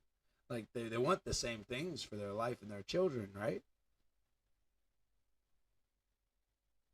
Yeah, Yes. I would definitely think so. Okay. Yeah, that is kind of a different topic, and it's interesting. We're not preparing for the debate so much, but it is really interesting to hear both of your guys' thoughts because in Vietnam, abortion's actually not really talked about much. It does happen, but it's very hushed up. Nobody's tweeting their abortions or anything like that. So my students have don't have much to say on the topic at all. Actually, it's one that gets a very boring debate, and I've kind of stopped using it because they all just kind of agree that it shouldn't happen, but it does sometimes. That's the end of it. And so it really is interesting for me to hear your guys' thoughts. I'm enjoying this quite a bit. Earlier what you're saying, sorry for Go ahead. changing the topic again. No, do But it. so using abortion as birth control, like you said, but I feel like making stricter laws, despite even my personal thoughts on it, despite like making more laws about it that restrict it if the pill was 100% effective with no side effects and no potential for side effects, I feel like that would still only increase the amount of deaths from unsafe abortions and like back alley doctors. Like I just feel like that would be really bad. I haven't really found the stats to back that up. I hear that talking point a lot, and I haven't done as much research into it as I have.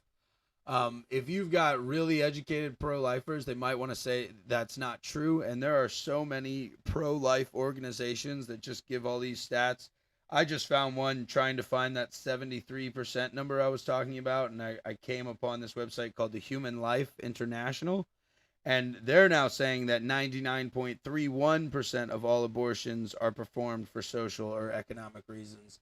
So I don't really know where the truth is because we have such politicized organizations on both ends that are trying to spin every study and every stat that they possibly can find to support their own propaganda.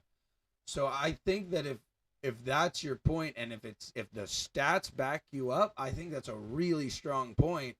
But I don't know honestly if the stats back you up. If we make abortions illegal, realistically, how many back alley abortions would actually be had? I would encourage you to find something to back you up there because I think that's a fantastic argument if you have it. I have stats from, sorry about the background noise. No I worries. have stats from communist Romania where Okay. the dictator at the time Oh made my. abortions illegal. Yeah, I know that. I know that. And I think there was like 10,000 deaths of the mother. I don't have the stats open right now. I was taking my dog out. But yeah. If that's the same time I'm thinking of, and since it's Romania, I'm guessing it is. There was also a law that a woman had to become pregnant for every certain amount of years. It was something like every 2 or 3 years, a woman had to prove that she was pregnant. They were literally trying to build a new army, and And I know of this because of how many children died that were taken to term. Actually, it was one of the most horrible things in not so far history, because that's where they, do you know the fact that if a human baby isn't touched and played with, that they die?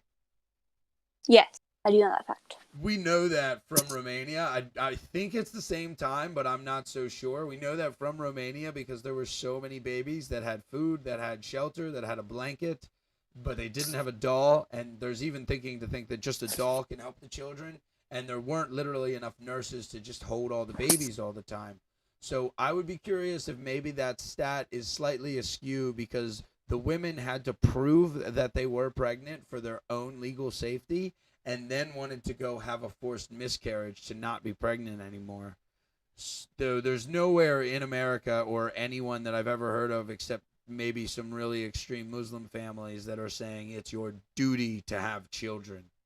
I've never heard that proposed in law. I know that there are some religions that say that, but maybe the Mormons think that. I don't know. They have a lot of kids. But that might skew your stat really seriously if every 2 or 3 years the woman needed to prove to the government that she was pregnant. Because then she's getting pregnant on purpose and then doing the abortion. So I would double check that one. I might be wrong on the timing, but it sounds like the same cruel era. What would you say to like so I did some research on the well, not on the WHO, but the stats are up there, and I think I have them pulled up right now. Okay. And like let me see, like 3 out of 4 abortions that occurred in Africa and Latin America were unsafe. And I think that is partly due to like the underdevelopment in those areas, right? Could be. Because I, as going back to like the European countries, they do have they're more developed than us, I believe, and they're more happier, and even though they do have more restrictive abortion laws, so I think that having like even if it's restricted, uh, care for the mother and maybe both care for the baby or fetus, however you want to define it too, is both beneficial. I would totally agree, and I have this argument with pro-lifers who agree with me politically all the time. I was like, look, your end goal shouldn't be, hey, we reduced Roe v. Wade, we're the winners, suck it, libs. It should be, how do we keep the abortion numbers dropping every year? Like, if what matters is that we're taking a human life, then our focus should be stop taking the human life. And a lot of times, hold on, I'm getting a phone call. I need to mute that. A lot of times that simply can be fixed by like you said, caring for the mother. I go off on the tangent a lot that the family structure in America is being pretty much destroyed across the board, and how many abortions wouldn't happen if just the young lady had a wonderful relationship with her mom and dad. That's what happens a lot of time when girls get pregnant and they're young out of wedlock here in Vietnam. Their mom and dad take care of the baby while the girl finishes school. I've got a couple friends that's happened. And I know that does happen in America, but we don't have tight families like we did 50, 60 years ago. And we definitely don't have tight families like the Vietnamese do now. And I think that just like you're saying, protecting the mom is probably a better way to make abortions go down in 2020 than overturning Roe v. Wade. And if we're arguing from a moral point, we shouldn't care about the law. We should only care about the number of children that are dying. You know what I mean? So that is a way that you can go on the offensive towards your pro-life opponents. You can say that if they're coming from a moral standpoint, then they need to not start with laws that just make it all illegal. Because, Mistake, you're probably right. Right now in 2020, if we just clapped our hands and abortion was illegal, it's so much in our culture and our mentality that this is an option, that this is acceptable sometimes. And all these young girls feel like they literally have no other choice but to have this abortion. That it really, I would expect, if it was a flip of the switch, I would expect a lot of back alley abortions right now in 2020. But my argument in the root would be if we go back in time and they never became illegal, then that wouldn't be a part of our culture, and maybe our family values would be stronger, and there'd be less casual sex, and all those big long cultural arguments. But we're talking about today, right? So if you guys keep the narrow and keep your opponents on today, especially because your debate's just about legality, they'll have to admit that the best way to reduce the number of abortions right now probably are ways to help the mom, ways to help the child. If that makes sense. Makes sense.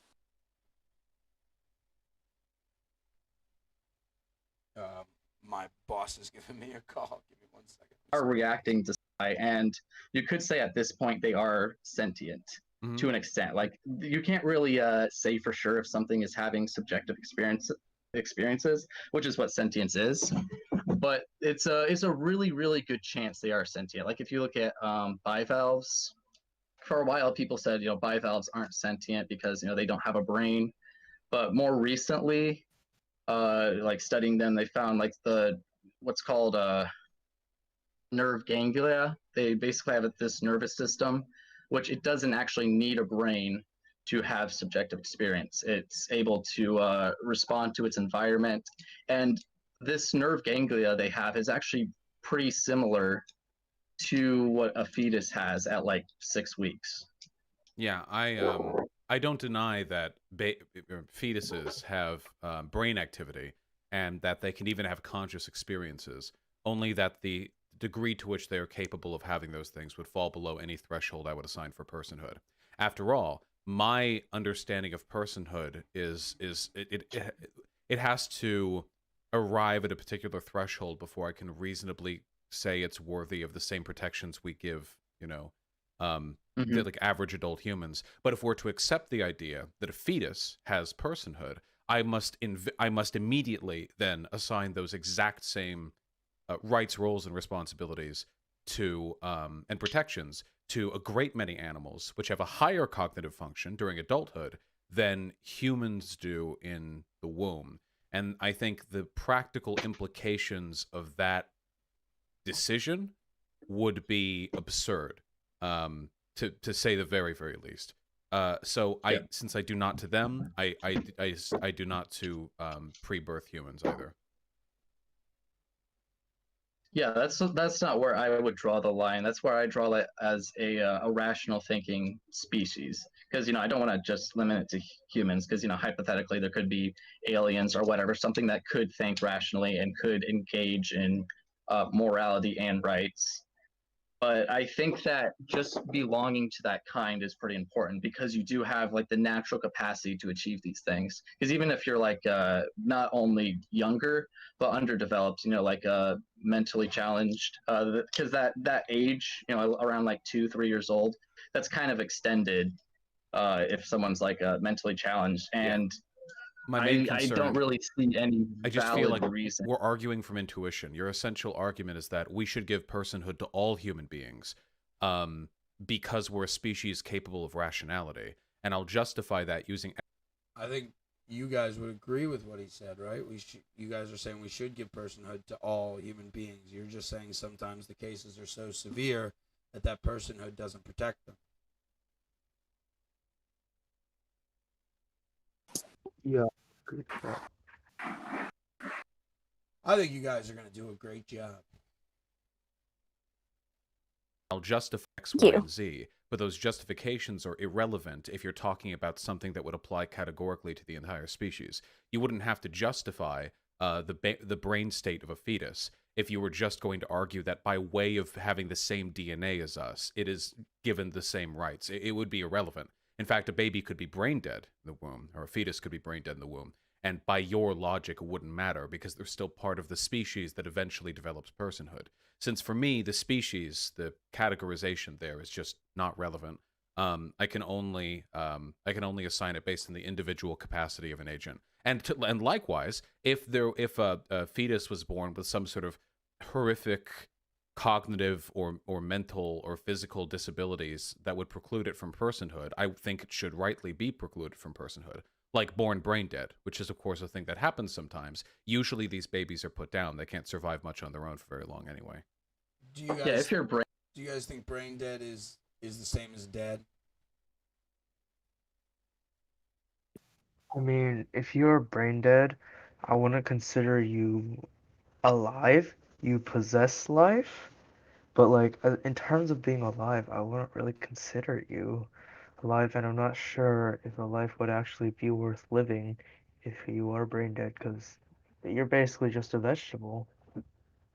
Yeah, I agree. I mean, I definitely think that you still have life, like you're still living, but you aren't like perceiving that. So then there's really not like you're not.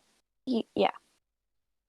Yeah, I mean the only nuance I think I could bring into it would be to say, what if the doctors were wrong, right? Like I'm sure we could find some cases on Google of doctors saying someone's brain dead and they're coming back. But if we're in a hypothetical where we know 100% that the brain is not able to send the electrical signals needed and never will be able to, I think I think almost everyone's going to agree that the person's, I mean, unless it's like your mom or your sister or your wife, right, where it gets super emotional.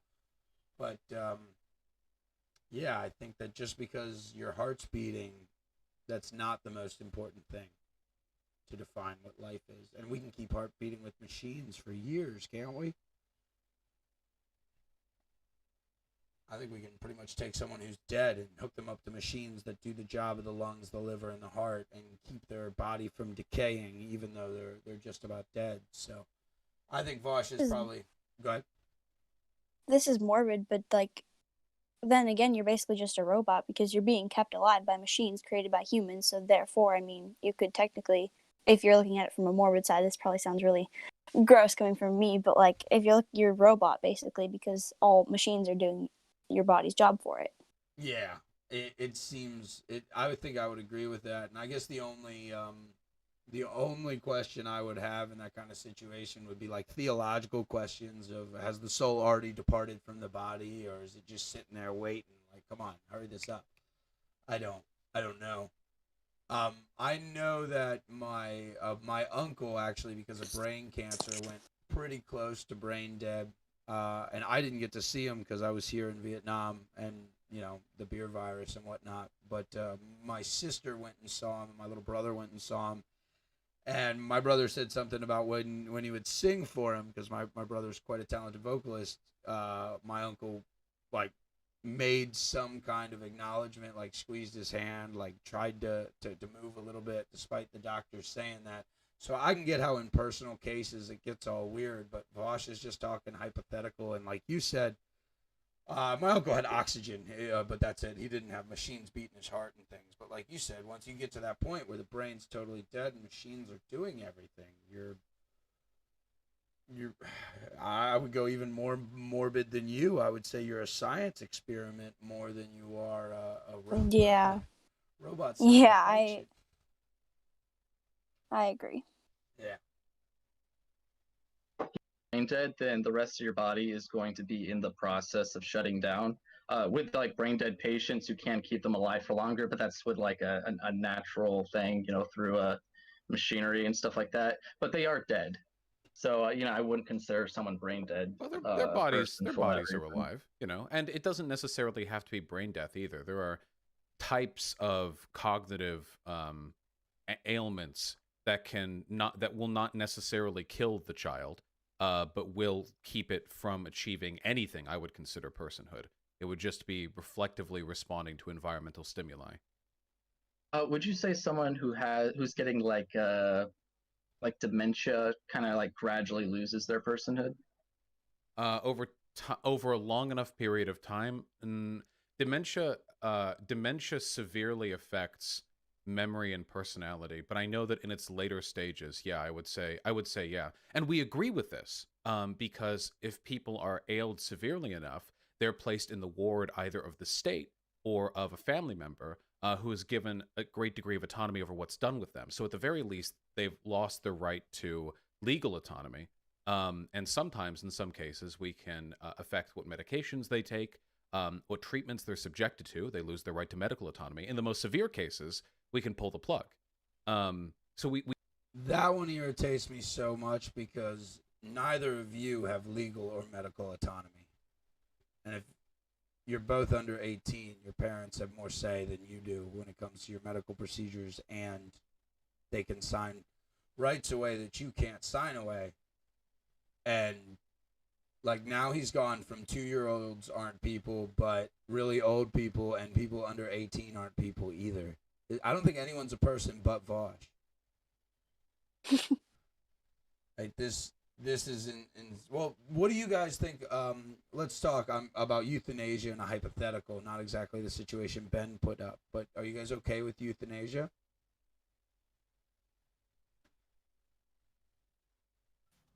Sorry, you cut out a bit for a second. Could you repeat the question? Yeah, I'm asking about your thoughts on euthanasia, where you're killing someone who's sick.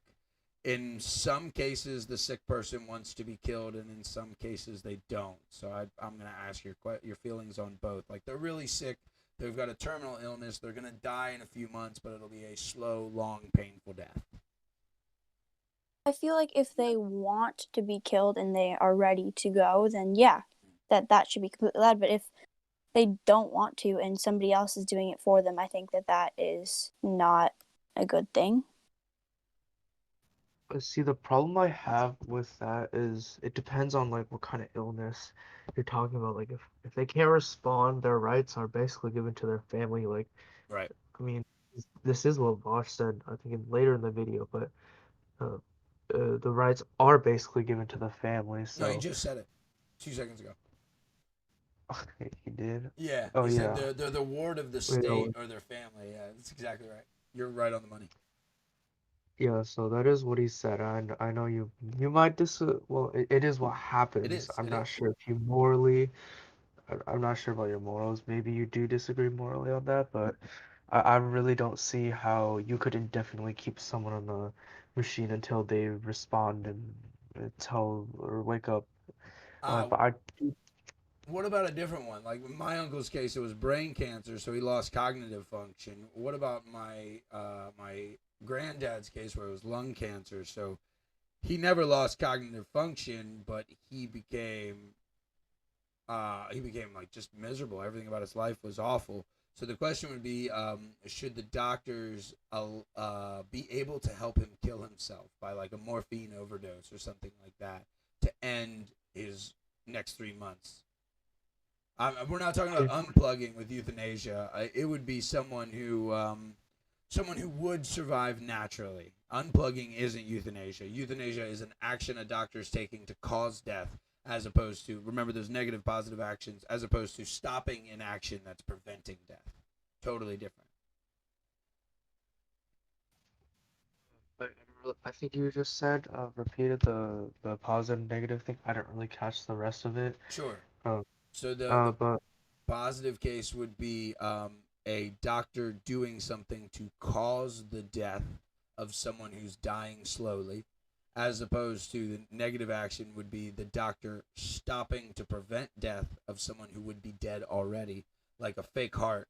If you turn that fake heart off, that heart no longer keeps me alive, as opposed to a doctor giving a bunch of morphine to a cancer patient who's about to have 3 miserable months of gasping for breath every day. I wouldn't be morally opposed to that as long as the patient is proven to be mentally cognitive and still able to function at the time Mm, of assisted suicide. mm. So, like, even in your theory, let's say one of your older relatives told you while they were still cognitively fine, they're like, look, if my life gets miserable, just end it for me. And then they're no longer cognitively there, but you can see pain. Then you would go, no, I remember when they were aware, when they were here. And so to you, it's about that person having the say at a time where they're able to rationally think, right? Yes. Yeah, that's correct. Interesting. I'm not sure where I stand on euthanasia solely because it gets so political, and I feel like that's something that should be as far from politics as possible. We I'm agreed not to an sure. extent already that Go ahead.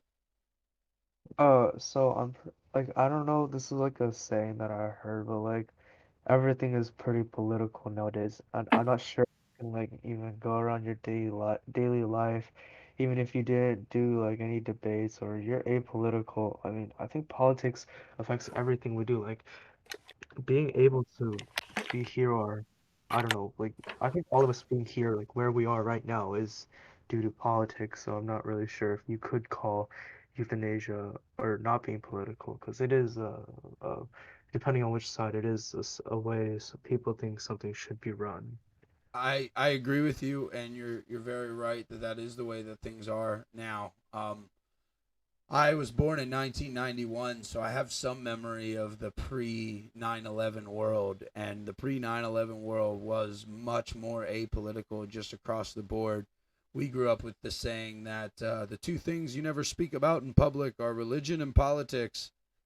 Like nobody would talk if nobody talked about politics anymore. That is true. That's a shift that's been happening over the course of my lifetime. So, but you're very right. I've never seen anything so politically charged like America is right now.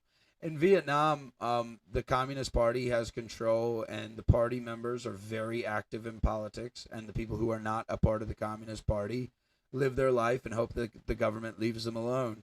So, politics rarely come up in a Vietnamese discussion unless it's U.S. politics. Actually, they come up more than anything else. So that isn't the way the world has to be. But you're right; it is the way that the world is now.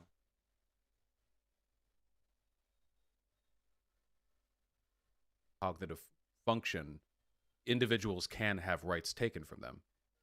Yeah, and personally, I would disagree. Like, I know that's like the legal system that's said, and that's what a lot of people would agree to. But as far as things like dementia, and then a lot of people would talk about like people who go into comas, even sometimes brain death. Doctors can get things wrong, and the person who actually will recover, like there's like a whole website where you can find like hundreds of stories of someone who was declared brain dead and they recovered. And obviously they weren't literally brain dead if they did recover, but that's just like a failure of doctors. So I would say for reasons such as that, I would like people generally to be treated as a person continually What if we until could like you're determine? absolutely sure someone is like actually brain dead. What if Or we could determine with 100% accuracy that that is not the case, that they are brain dead? We have the technology; we can do it 100% of the time. Would you then accept?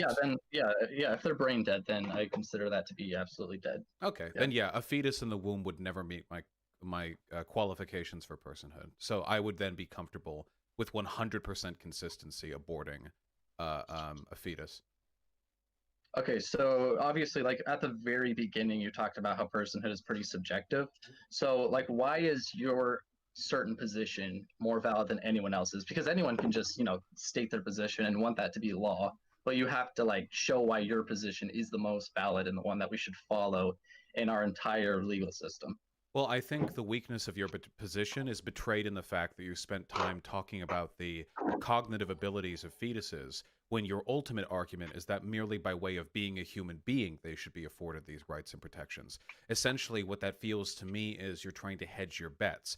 The idea that all humans, by way of being human, deserve these protections is not as substantiated as saying that infants or fetuses are also in their own way capable. It shouldn't be relevant, at least to you.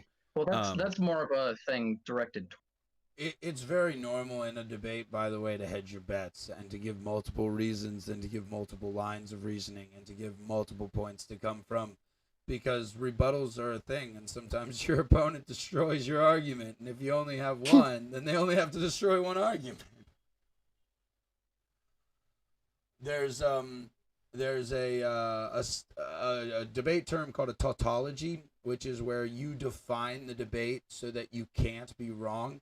And I'm teaching this in one of my classes. So the motion that my class will have to debate next week is a new day will dawn in 2021. So the affirmative team could come in and take this literally and say that there's going to be a day in 2021 and the sun's going to come up and it will be a new day, and then the new day will dawn in 2021. And according to the rules of the World Scholars Debate Championship, the WSDC, if that's their only argument and the negative side mentions, hey, that's a tautology, I can't debate that, it's obviously true, the affirmative team would instantly be disqualified and lose. But if they began with that and then gave 10 other arguments about how it figuratively would dawn and metaphorically would dawn, and the negative team still brought up the fact that they cheated in the first part, the negative team would lose points for it because they should just throw the unfair argument away and focus on the fair ones. So it is expected in most debate parliaments that you bring up very many arguments, and I think BenjeminPolitics later says that he's a theist, so he probably is weighing a materialistic and a theistic argument back and forth in his brain because I'm a theist, and I know that if I begin with, well, Jesus says, every time I try to do a debate, I'm going to win exactly 0 times. But sometimes I still do want to bring up my moral theology. So it's not a bad thing if you guys have more than one point. It's not a bad thing to bring them all up. Directed I towards you. remember Like, that. What's up? I'll remember that. Yeah, definitely. and I have, don't care. Oh, I'm double pausing. Have clear thinking when your opponents do it because you want to attack one at a time and you want to be aware of which one you're attacking. New debaters will often merge all their ideas into one and make it sound sloppy. You guys really seem to have been preparing and thinking about this, and probably for the philosopher Spooky that you said you were talking to, it just, like I said, I'm impressed overall. Have subjective experience, but they do. So let's kind of like direct at you and other people who might be listening. I know a lot of people, they say, oh, well, a personhood starts at subjective experience. If they do believe that, then they should believe it starts at like 6 weeks, 6-7 weeks. 6-7 weeks in the womb or after birth? In the womb, yeah. If their threshold is determined by cognitive ability. I don't think I've ever heard any left-leaning person say that they're okay with abortion because babies don't have brain activity or fetuses. Oh, I've heard it a lot. Oh, well, and that might be a I hear the misconception on their subjective part. experience argument a lot. Well, they don't in the same way that we do. They don't relate to their environment because they don't really have an environment. They're kept in a womb. They can hear things from outside of it and they can kick against the stomach, but they aren't really a product of the world in any meaningful way. They're still very much a parasite in a very literal sense on their mother. Yeah, I mean, with regards to personhood, obviously, and this is one of the things I bristle with when it comes to abortion arguments. The person. This is where we see a little bit of Vaush getting frustrated. He knows that a parasite is not that. A parasite must, and Benjamin calls it really well, but a parasite must be another species. You can't be parasitical to your own species, except metaphorically, which Vaush even talks about. He found something on Wikipedia called kleptoparasitism, and he reads it, and he talks about stealing food from another person. I'm like, okay, yeah, we're going to call that parasitic, but that's not a tapeworm living inside you, Vaush. Personhood argument is solved. Philosophical discussion. You can only argue in matters of consistency, not in matters of, empirical validity. But all the same, that's my argument for personhood. It's just whatever a fetus is, it certainly does not meet those characteristics. Young babies also would often not meet those characteristics, but you can't reasonably know whether a 12-month-old, 18-month-old, 2-year-old is. So it's usually best to, I think, hedge your bets, abortions before the birth, when there is no chance of passing personhood. So he literally just said it's probably okay to kill 2-year-olds, but we don't really know, so we'll err on the safe side and just not kill him. Oh, I'd also like to mention, I don't really think calling the fetus a parasite, even if it, well, yeah, metaphorically speaking, it is true, but I doubt that's gonna get you anywhere, and nor is it gonna convince anybody who's like watching, because it's you know that it just isn't, like, even if you don't have anything to like back that up, it's just, I don't know, it's just not. Yeah, your gut reacts and just goes, that's wrong. Yeah, I totally agree. Just like when you hear him say that it's probably okay to kill a 2-year-old, but we're just not sure. You're like, wait, what?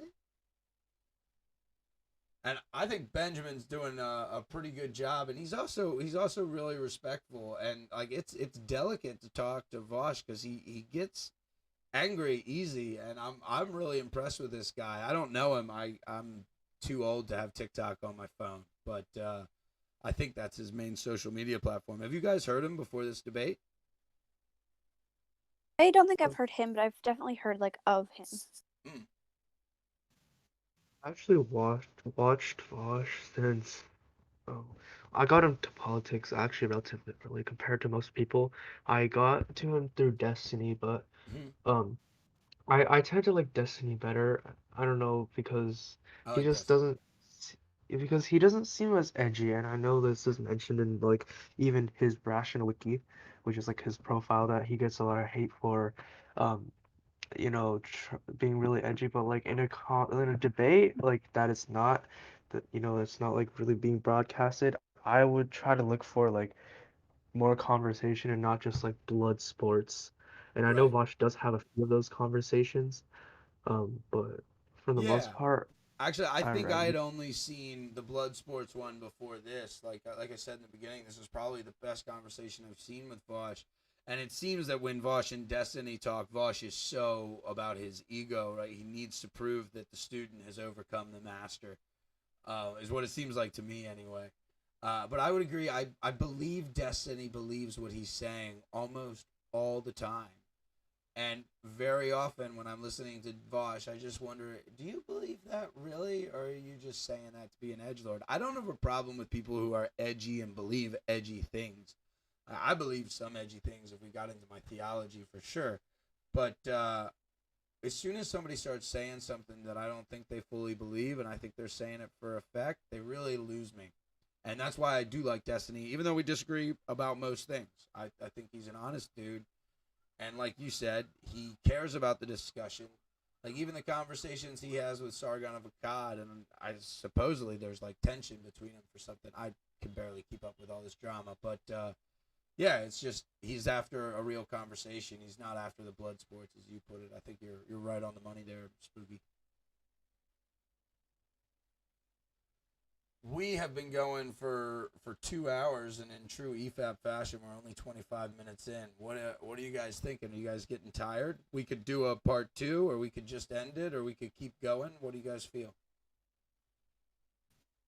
I don't know about Steve, but I'm up for an all-nighter. All right, let's keep going. My parents do take my phone still, but um so if I do randomly leave, that's probably why, or my Okay, phone died. So I like your parents. I understand as a child why that would be, or sorry, as a student that would be so frustrating. But the amount of sleep deprivation I see in my students because they just get lost down a rabbit hole. But like you said, you guys don't have school tomorrow. All right, I'm gonna grab something to drink. I'm getting a bit sore in the throat. I'm gonna hit play. If you guys have anything to say, you can pause it on your end. I'll be back in just 2 minutes. Yeah, I think my best argument was probably the slavery one, which I didn't necessarily get a response to that one. So that's kind of where I am right now. I don't know if there's really much for me to continue on personhood if I don't get an answer to that. Yeah, well, if you repeat the question, I'm happy. I thought I responded to it, but if not, I'd be happy to Yeah, you just rephrase. said like it might take you a while to think about it, and that the question is, Yeah, give me the premise again. in a futuristic world, if you could basically genetically engineer or put a freeze on a part of the brain or something and stop these fetuses from ever developing this response to stimuli, subjective experience, rationality, et cetera, et cetera. You know, anything that you presented as a personhood, Mm-hmm. and basically made them robots and had them as slaves. If there was a switch to just flip them and turn them back, and or not back, but turn them into a regular human being who has all these aspects of personhood, do you think it's the government's responsibility to treat them as persons and flip the switch to get them out of slavery, or do you think you have to respect the rights of the owner of the slaves. Well, I don't care much for the rights of property owners in any context. Yeah, this is kind of like the servitor question, because it doesn't have to be humans; it can be robots as well. Because it wouldn't make a I difference. mean, I would say it's exactly, yeah, I would say it doesn't really make a difference if you flip the robots and they develop the necessary characteristics of personhood, then I would say it's, it's kind of the same situation. If an entity does not have any desire for personhood, but that does have the capacity for personhood, I don't think you can reasonably make the claim that you must then invest in them that capacity. That's a wild statement. He said if an entity doesn't have any desire for personhood, but has the capacity for personhood, you can't make the claim that you need to invest anything in them. I don't understand how you can desire personhood without personhood.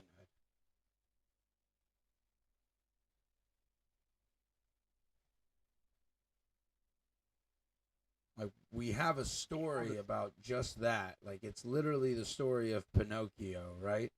The fairy comes in and gives him like half personhood, where he's a puppet, but he can think like a person. But then what does he want for in his whole life? To be a real boy. But outside of Pinocchio, what entity could desire personhood without already having personhood? Yeah, I would definitely agree to that. Yeah. This isn't about the anything right now, but you're cutting out really, really badly for us. I'm not sure if you should turn off your video just on this call and keep it on for the stream. I'm not sure if that's possible, Yeah, but you I've could got definitely. 2 cameras, so let me turn off the video on Discord.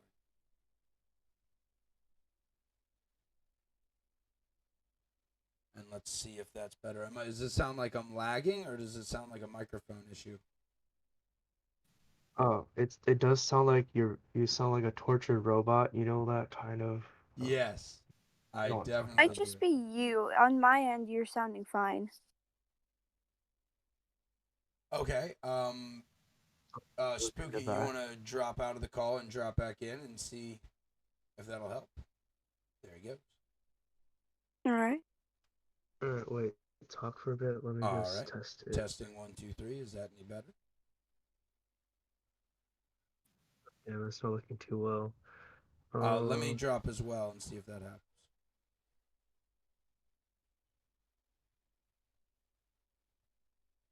All right. Is that any different?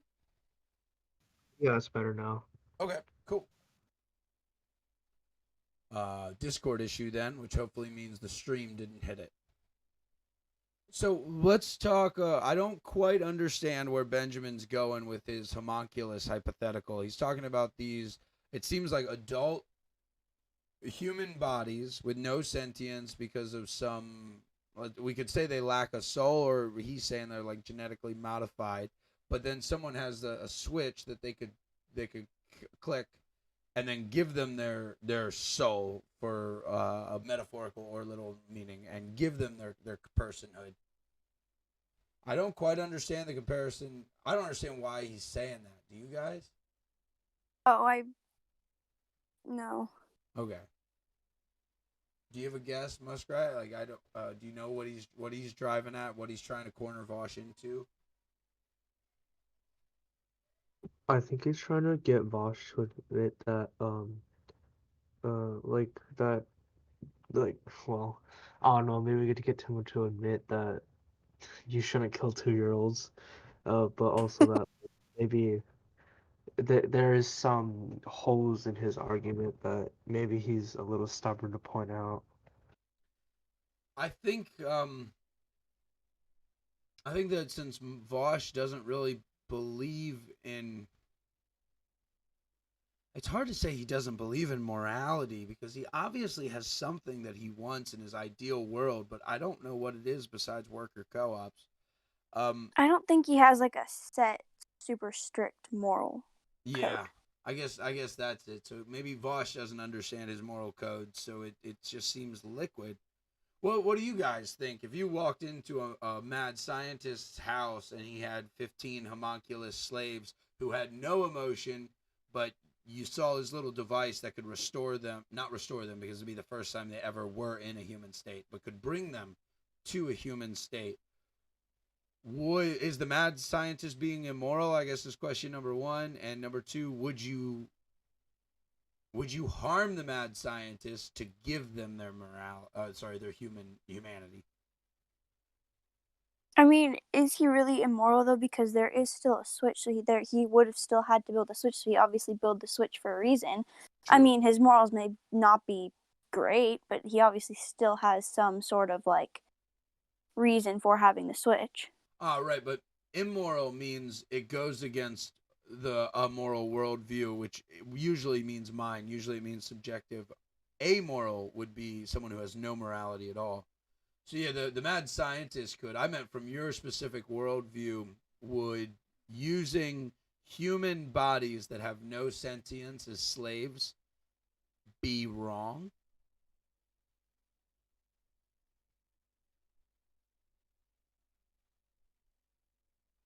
Like homunculus type thing? Yeah, well, I know that's really complicated because people, I'm Yeah. fairly sure that people thought black people who came from Africa didn't have a sentience or they didn't feel pain, or like actually it still exists today. There was a study that found doctors thought that black people were more tolerant of pain, they had thicker skin, and so I'm not really sure that you could define or even know that they had no sentience if you weren't part of their species. Oh, that's such a good point. Yeah, how would you know that it wasn't just repressed sentience and they can't control their actions, but inside their head they've got like locked in syndrome and they're like screaming, you know? That's a wild point. Um, did you really find a study recently that doctors thought black people don't feel as much pain? Is that recent or is that like something from slave era, like a 200-year-old writing? Uh, Let me try to see it. I'm pretty sure that there is, but let me just double check to make sure. That breaks my brain.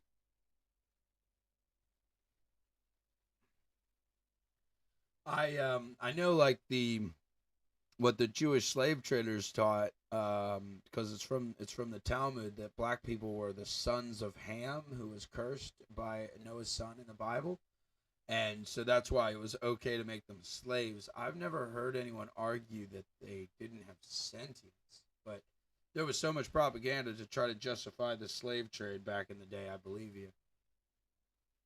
It's kind of hard to make people that you teach morality to be okay enslaving tons of people. Yeah, I think that it was I think it is true, but not just it's like implicit bias rather than like malicious bias. Sure. It's like black people have less sensitive nerve endings or like thicker skin, so uh But couldn't that even be as simple as a cultural thing where in the black culture you're less vocal about pain that you feel? And then that could lead doctors to having a confirmation bias around something like that, where, oh, well, these patients from this cultural background complain all the time, and these patients from this cultural background don't complain. And then the difference up front that he sees will be skin color. I'm just thinking aloud. I'm not sure. I've never heard of this study before. I have yet to find like the formal studies. I've only read like articles on it, but like Gotcha. most of them seem to reach the same conclusion. So did you say that there is some scientific reasoning for it? Like, did you say that their nerve endings actually were less receptive, or that that was the myth? I'm pretty sure that it's a myth. Okay. Oh, well, if it wasn't, I'd be quite surprised actually. But I I would would too. I've actually never have to look at heard the that. real study without just reading articles that are Sure. basically opinions.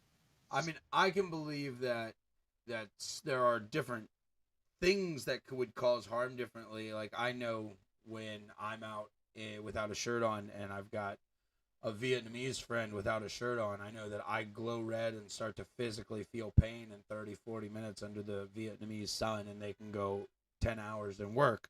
So I know that the races definitely do give us different, I don't want to say abilities because that's a dumb word, but resistances maybe, right? I'm hairier, so I guess I'm better for the winter. But I've never heard anything as severe as like nerve endings. That would be wild. If you even see one of the articles, shoot it to me on Discord. I'd be really interested. So if you walked into that mad scientist muskrat, it sounds like you would assume that they have personhood because you're saying there's no way we know that we can't, and you would probably say that the moral thing to do is to flip that switch and to restore them control of their actions. Is that right? You cut out again, but I'm just gonna assume that you wait. So you said that we should switch off, flip a switch and give them personhood. That's what it sounds like you're saying, because you're saying how would we know if they weren't like locked in? How do we really know they don't have personhood unless we are them? Well, personally, I wouldn't really feel moral like forcing someone to do work for me, even if they weren't people. Like, oh, let's just. Well, if you would consider like dogs, Yeah, I was gonna ask, well, can you make dogs pull your sled? yeah, like that's there was like a race where like dogs had their like paws eroded off, and like they were like they were in like really bad condition. Like even though we don't know if they have like personhood, I still would feel super. There would be something inside of me that would say that is wrong and we shouldn't do that. To that extreme, I totally agree with you, but I don't think my friend back in the U.S. who trains duck hunting dogs and essentially makes the dog hunt with him. I don't think that is immoral at all. I don't think riding horses. I rode horses for 6 7 years. I don't think that's immoral. I wouldn't feel immoral hooking a cart up to a horse. I would obviously feel immoral riding my horse until its hooves were falling off or its shoes blew a nail or something like that, right? But what about in moderation? Is it okay to make animals? Is it okay to use water buffalo to plow your fields like they do here in Vietnam?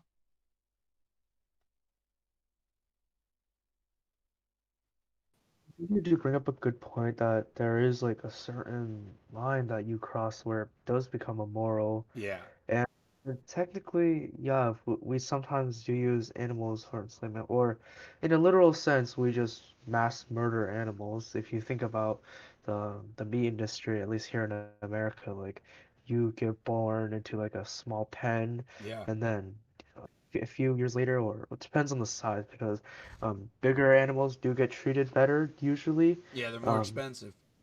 yeah. So Yeah. I would say like maybe it's not as immoral like maybe in Japan because like they treat their cattle really really well, but then it becomes really expensive like hundreds of dollars, not hundreds of dollars, but like over $100 per pound for high quality, Yeah, the well Kobe treated beef it's animals. called you're talking about. Yeah, Mhm. that's exactly right. That's an interesting one here in Vietnam because the Vietnamese eat dogs, and that's a debate that I do with my students all the time. A lot of them are against it, but then there's even levels to that debate. Like one of the preparation methods is very very cruel, where they'll boil the dog alive because the adrenaline that the dog feels as it's terrified makes the meat softer. And then there's the other thing that there's a huge dog pet theft uh, thing here. Like if you have a pet dog, you need to watch it. Someone might steal it and then sell it on the alley where they sell the dogs for restaurants. I know a few friends who have actually, luckily, gotten their dog back. Many more that never have, but have actually gone to the alley where they sell the dogs and found their dog pinned up for slaughter. And so there are so many different levels to that debate of one, is it moral to or immoral to eat dogs, and is it more moral to eat pigs than dogs? And then two, is it moral to torture your food so that it tastes better? And then three, what about stealing someone's pet? Like, and so it's like you're talking about where there's just layers and levels of that. And yeah, you look at the American meat industry, and I don't know how anyone can argue that it's moral right? Like it's the chickens. It's unbelievable. There's documentaries that we've seen come out. But that doesn't mean that I think that everyone who raises and slaughters pigs. I've had to kill a pig myself. I've slaughtered a pig to eat before, and I don't think what I was doing was immoral. Now, I didn't kill it very fast because it was my first time, and I was more squeamish than I expected myself to be. But my intention wasn't to make the pig feel pain. My intention was to end the life as humanely as possible. And I don't think that I was immoral. I think that I was in the right to kill the pig that had been raised in the farm that I was living on for meat. You know what I mean? Or like this is kind of off topic, but like in some cultures there's like animal sacrifice. Like, is that immoral? That's really interesting. In the Jewish tradition with their kosher laws for animal sacrifice, they had to kill the meat in a pretty humane way. And remember, in the Jewish animal sacrifice, the meat would always be eaten, right? That was how you would feed the priests, was the point of the sacrifice. But then you're right, there's sometimes where you just put it in fire and then let it burn to death, right?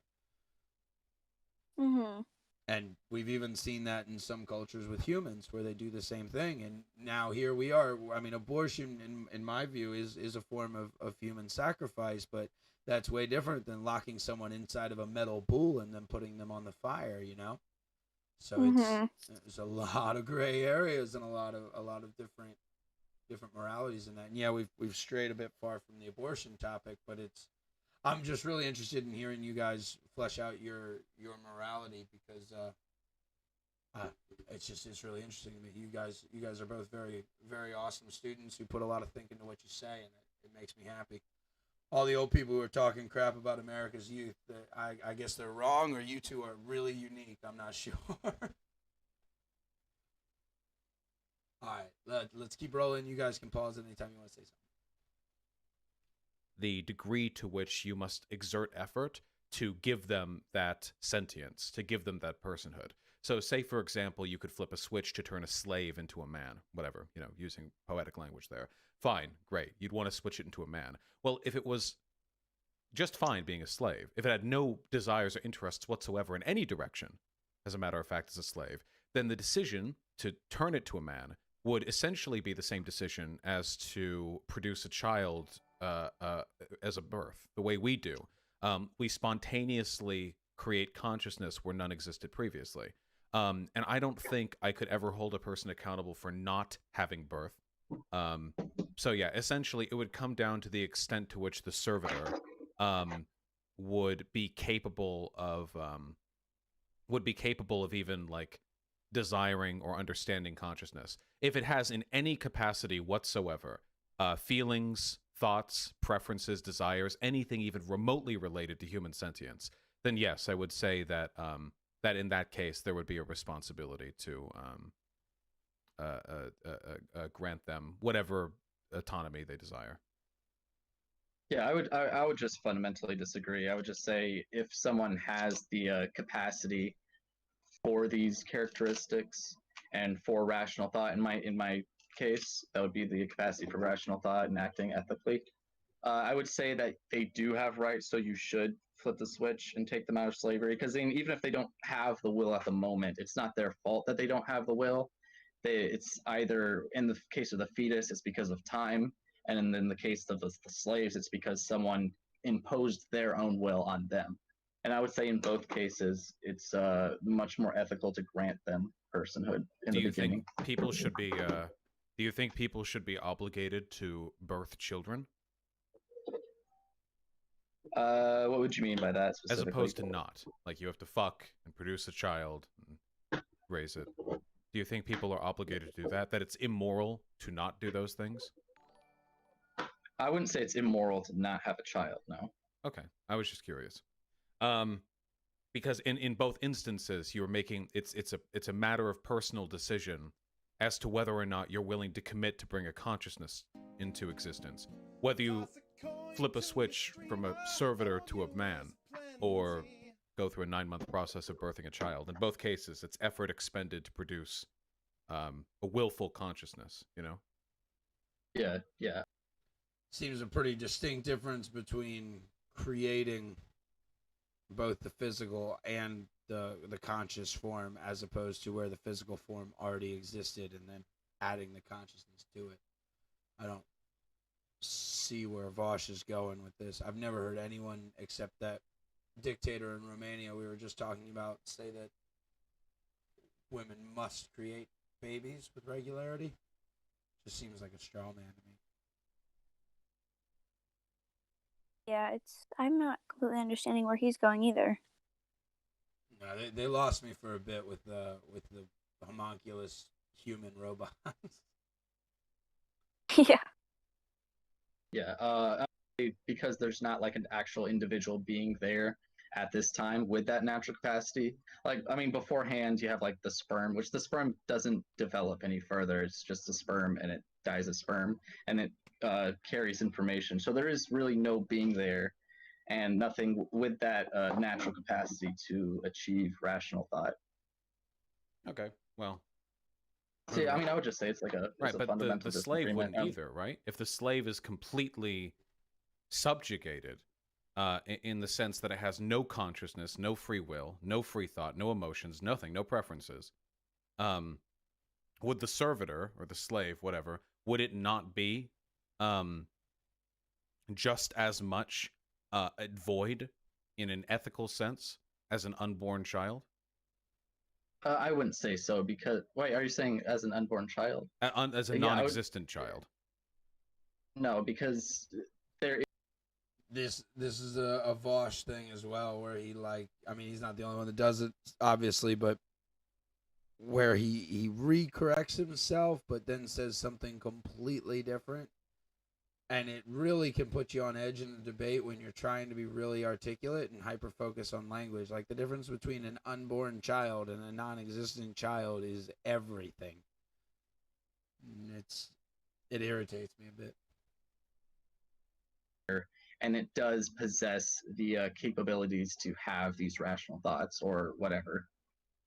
Well, then it's just a matter of reducibility, because I have sperm in my balls, and, you know, there are people around me who have eggs in them. It's just a matter of how much work. What if it was a servitor, but in order to grant it personhood, you would have to undergo a lengthy mechanical procedure. But the parts aren't all on the servitor. You have to get them from elsewhere in the shop. You know, what I'm saying is, like, at this point, it's a problem of reducibility. It's how much effort exactly justify or is morally obligatory with regards to endowing a non-conscious entity with consciousness if the possibility is there. Yeah, I think I see what you're saying. I would say it starts when it is an individual living organism that possesses these capabilities of having rational. So if these parts, like I don't know, if they were just like these cells and just these cells alone, and then you put cells together, and then of course, you know, cells build up into an organism. The cells themselves don't have rights, but the organism does, because that's when it's an actual individual. Sure, but is a fetus not an organ of the mother? Of the mother? What do you mean by that?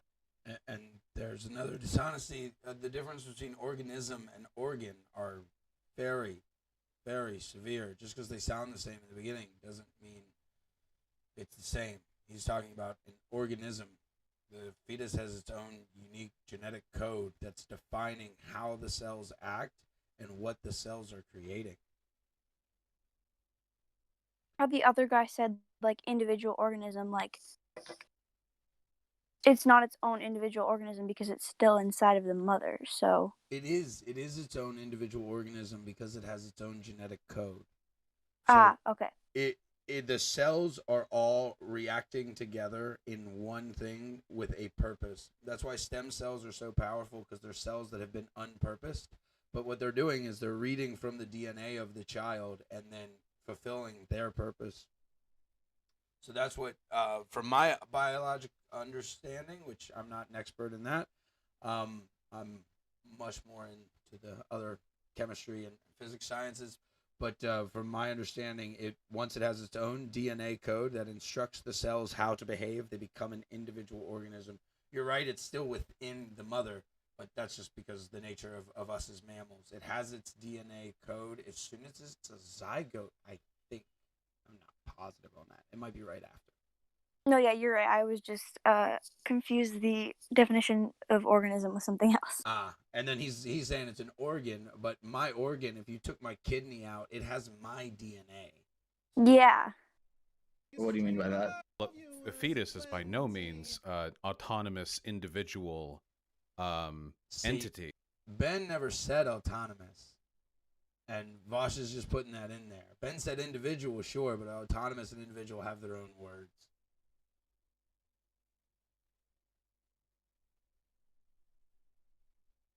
It's created from, the materials and resources inside the inside the womb, much as an organ would be produced, or a kidney stone.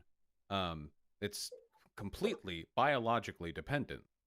Kidney stone is a calcium deposit that isn't even alive. So I don't understand how you can compare a kidney stone to a unique genetic sequence that's developing and growing.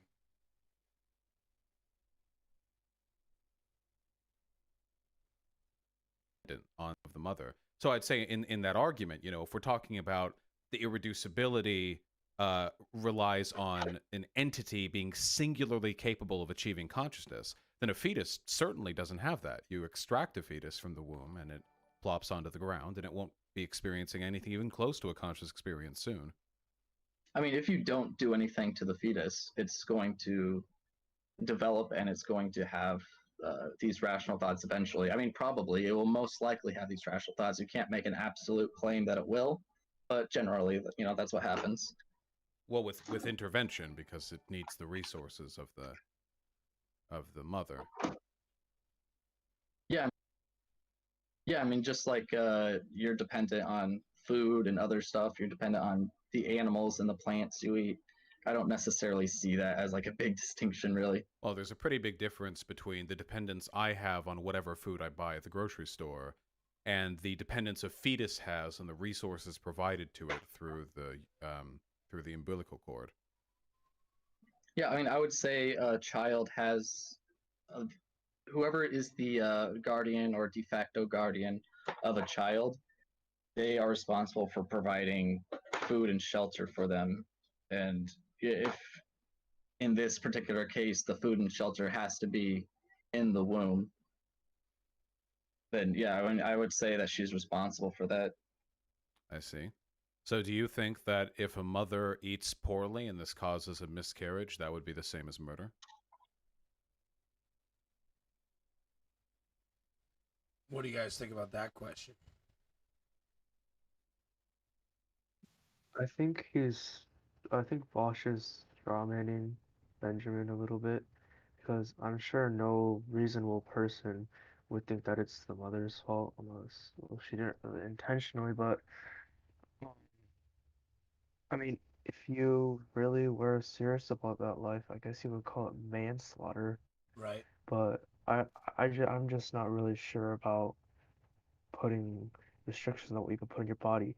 However, I do think that if someone sees you're pregnant and they work at like a bar, they can refuse service to you, and you shouldn't be able to sue them. Oh, that's a really good point. I didn't even think about the other end of that. Yeah, I can definitely see that. But I maybe it's the amount of alcohol, but alcohol doesn't really kill the child. It just makes it severely brain damaged. Is that correct? Fetal alcohol syndrome doesn't usually result in the child dying. They just have pretty horrible lives.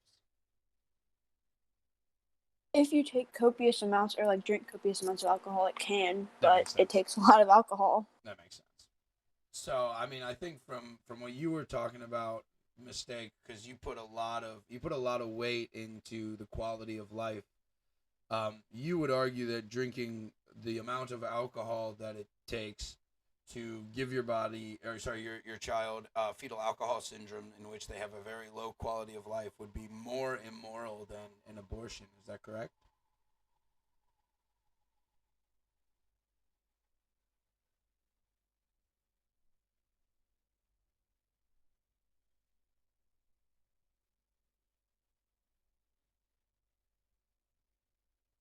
Yes, that is correct. Sorry, I didn't know if you could hear me. No, I couldn't at first. Now I can. All right. So, yeah, I think I'm understanding your worldview, and like I said, I think you're more consistent than Vaush. I totally agree, straw manning, and he also I doubt Vaush doesn't understand the difference between a negative action and a positive action. And here's the thing: the woman's body is going to provide for the infant unless she takes a positive action to deny that provision. Right? She doesn't have to do anything. If she lets things take their natural course, her body will provide. And I think Benjamin actually mentions this. The infant doesn't have the ability to leech resources from the mother. The mother's body provides resources to the infant. It's not like a straw in the umbilical cord that the baby's sucking through to kill the mom. It's quite the opposite. The mother's entire body has created this to give all the most important nutrients of the mother to that child, because that's how our species stays alive. Not necessarily, because I mean, then you have to compare it, right? You can do like try a toddler. I think it's called the try a toddler argument. So you just take whichever thought experiment or whatever the person presented and then apply it to a toddler. So if the mother ate something bad and it somehow accidentally killed a toddler, and I mean, depending on the situation, there would have to be like a lot more information given on the situation, but maybe she could be responsible for some sort of manslaughter, being negligent.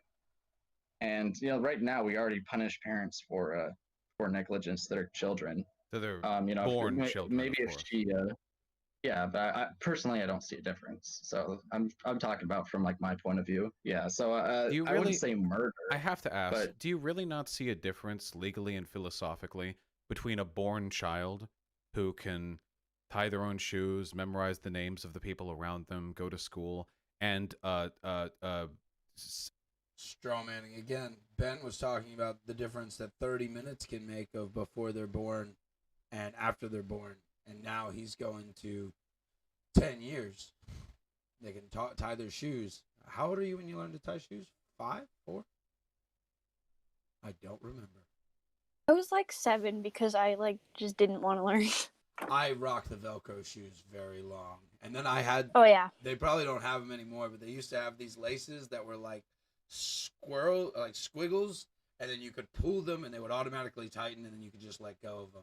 I also was a late shoe. Oh yeah, they still have those. I use those too. I think in 3rd grade I was rocking those. What did you say, Spooky? I have a question for you guys. So I know that Bosch did strawman Benjamin, but I'm wondering if people really don't see the difference between a born child, let's say a newborn, right? Yeah. And like an embryo. So the question I would ask, well, since you're pro-life, I guess I can ask it to you. Yeah. What, like, let's say you were in a burning building and you could save an embryo and a child. I'm assuming you would save the child, right? Sure. But you're also taking the most extreme, because where Vaush went to the extreme on the born child, you're taking the extreme on the unborn child. So now, if you ask me moral questions about a infant still in, or a fetus in the womb at 9 months, the mom's water's going to break in an hour or so, and a 10-minute-old infant. So do I think the location of one being in the womb and one being the outside of the womb in those extreme cases, like, so instead of trying to make them far apart, let's try to put them as close together as we humanly can. And then if I guess in order to save the infant in the womb, I would save the mother as well. So then in the burning building, maybe my thought would be it'd be 2 life or 1 life. And so maybe I would go mother, but I mean, realistically, if I'm in that situation, right, like I'm not going to sit down, make a pen and paper and decide. I'm going to get the mother halfway to safety, be like, keep walking, and then turn back around. Or I'm going to find a way to carry the child too, right? Like I'm more likely to die trying to save both in reality, but we're trying to make like a hypothetical where I have to flip a switch and make a decision. So then you got to put them close. And so I would like to ask you, as close as they are, do you see a difference between a 10-minute-old infant and a fetus that is 10 minutes from birth? Well, we're not arguing for late-term abortion. We're Totally just agree. focused Yeah, I know. before 16 weeks, right? Right. So in that case, wouldn't it make sense to just not actually make it late term because we're not trying to argue for that? Yeah, I would agree in the debate, but since you kind of jumped into a dialectic asking me about what I actually believe and feel, so I was just curious throwing that back on you. But yeah, I would agree in the debate, you've got your line and you just go, "Wow, no, 10 minutes before birth, that's no, that's too late." I totally agree. For your debate, you just bring up the fact that you guys are not supporting late term abortion for any reason, and you're just like, no, this is not the same thing, not the equivalent.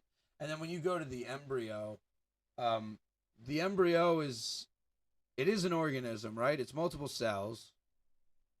It's the egg after it's been fertilized. It's after the zygote, but it's before any like humanistic features have developed. Is that right?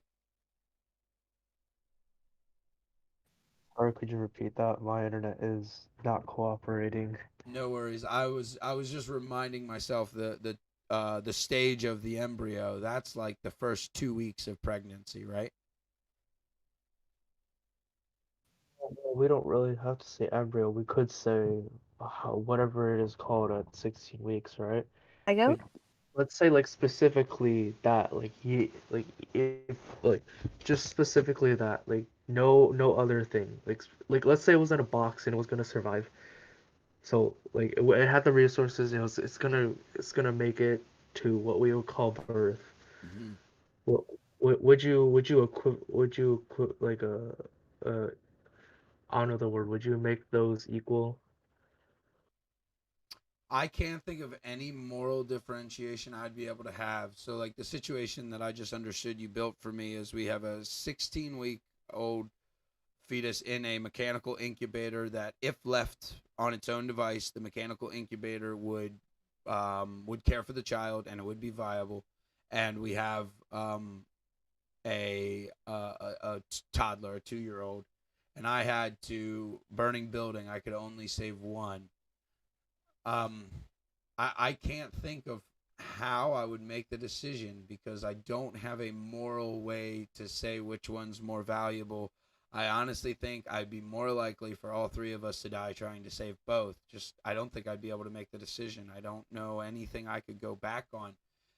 And then maybe like it could change. Like what if I knew the toddler and I didn't know the infant? Okay, that makes it a lot harder. Now I'm gonna have my own tribalistic reasons for wanting the child to survive.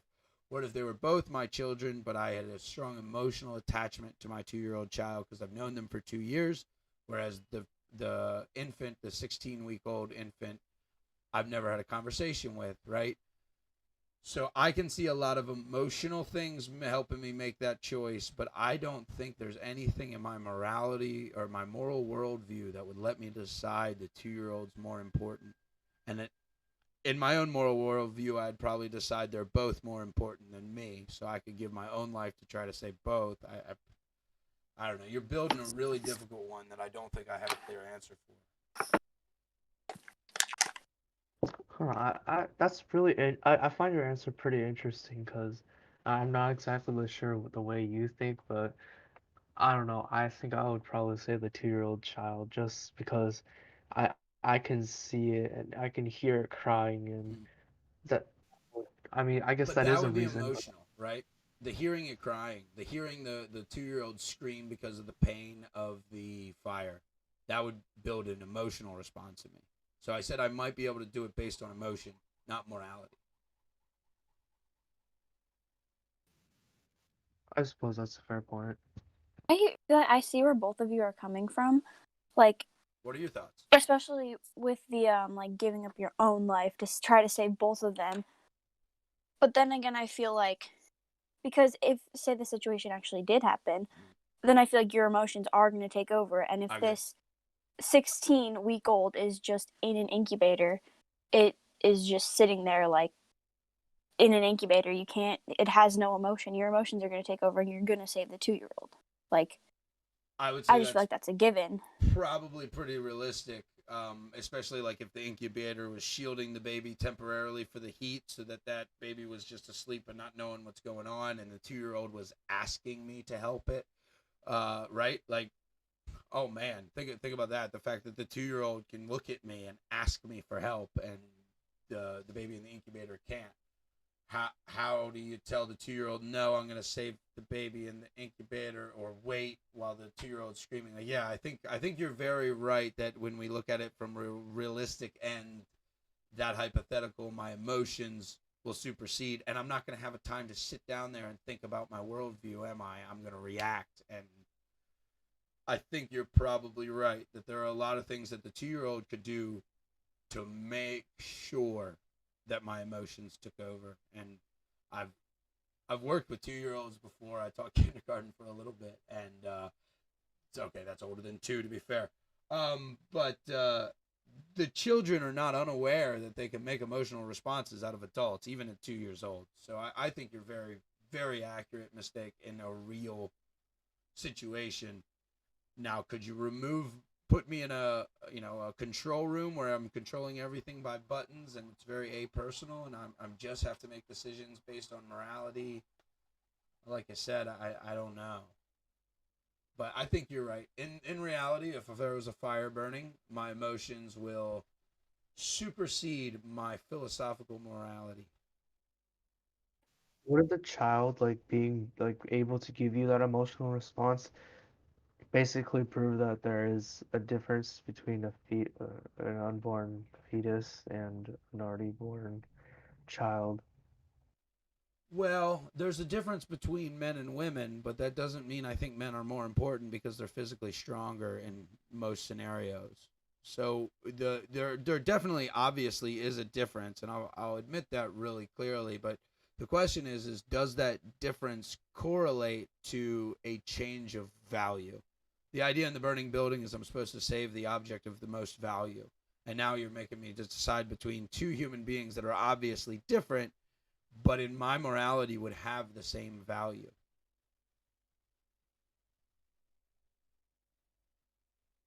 I mean, think about a All right. situation where you're in wartime, right? And you have a decision to save 1,000 men's lives or 1,000 women's lives.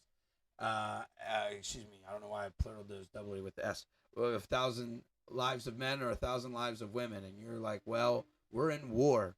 I need people who can march for days on end with very little food.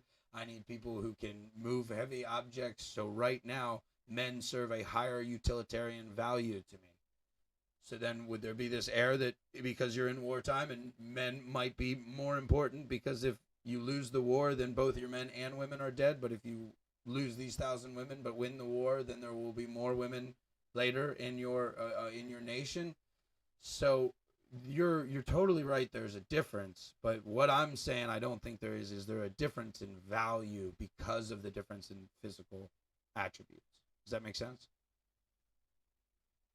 Yeah, I think that totally makes sense, and I know where you're coming from. I would probably disagree, but I don't know this is, the right time to debate that.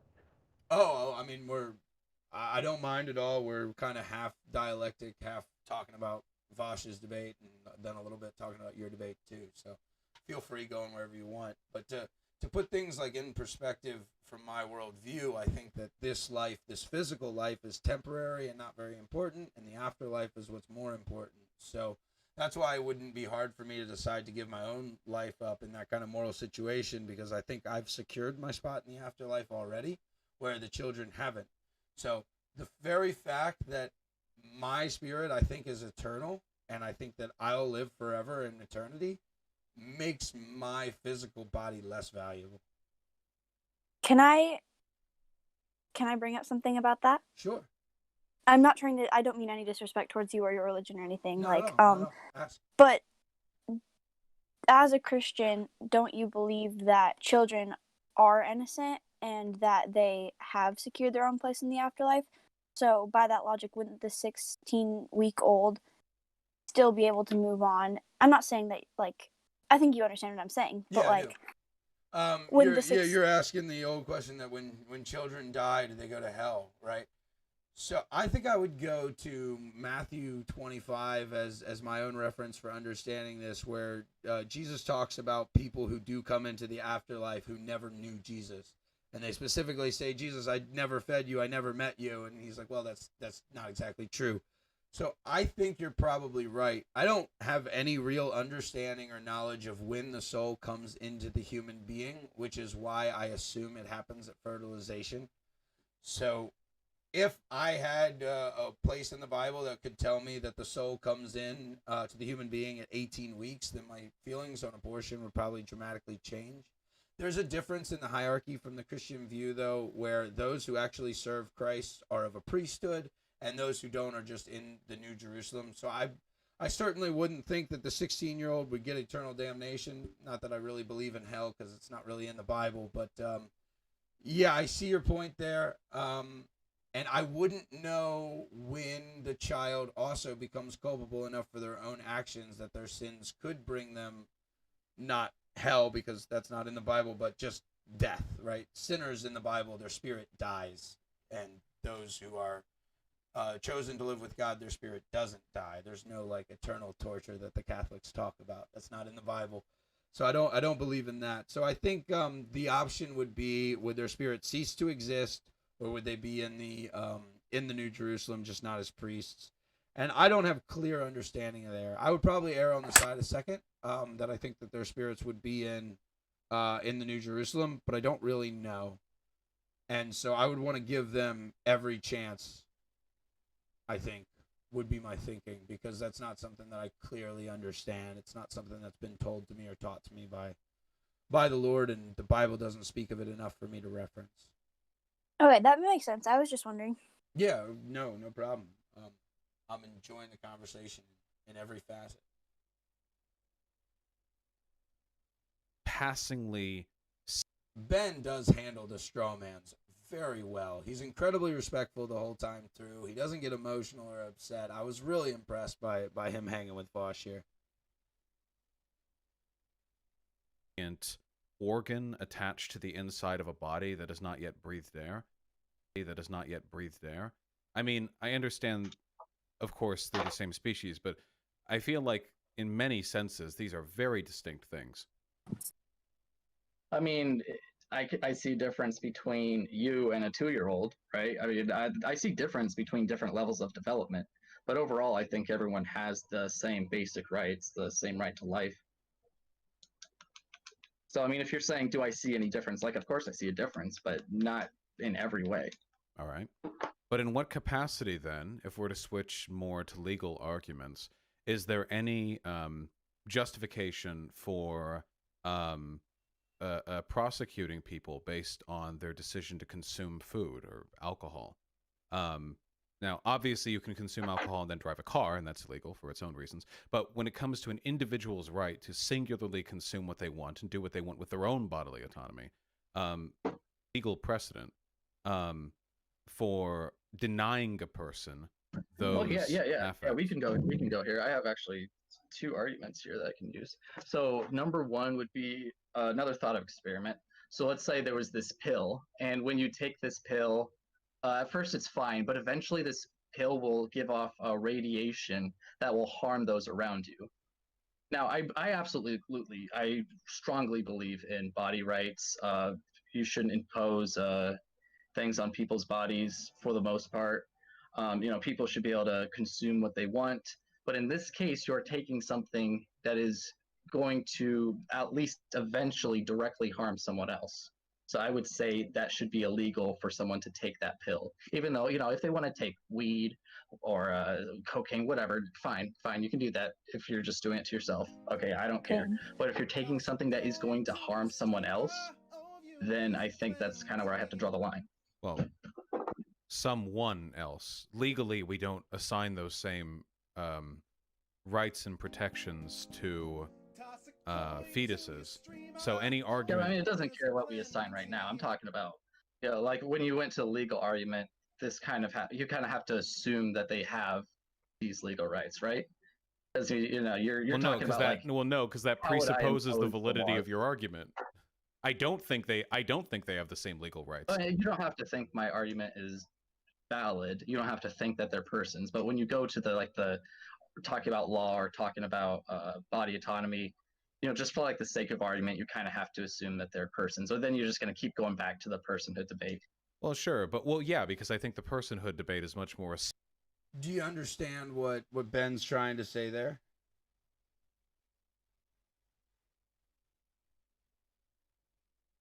Yeah, I think I understand what he's trying to say. Excuse me. You guys might run into something similar there, where your opponents are going to ask you to assume, in order to enter in a certain line of discussion, that they are humans. And that was all that he meant. If Vaush wants to leave the personhood debate and go to the legal one, you kind of have to give some ground. And since you guys are starting there, it doesn't sound like you guys will have a problem with it, because you guys admit, I mean, I don't think admit's the right word. You guys aren't saying that it's just killing a worthless bunch of cells, which a lot of people will take that stance when they debate. You're saying that it has value, but there are situations. So I think that if you keep that framing in, you guys will be fine.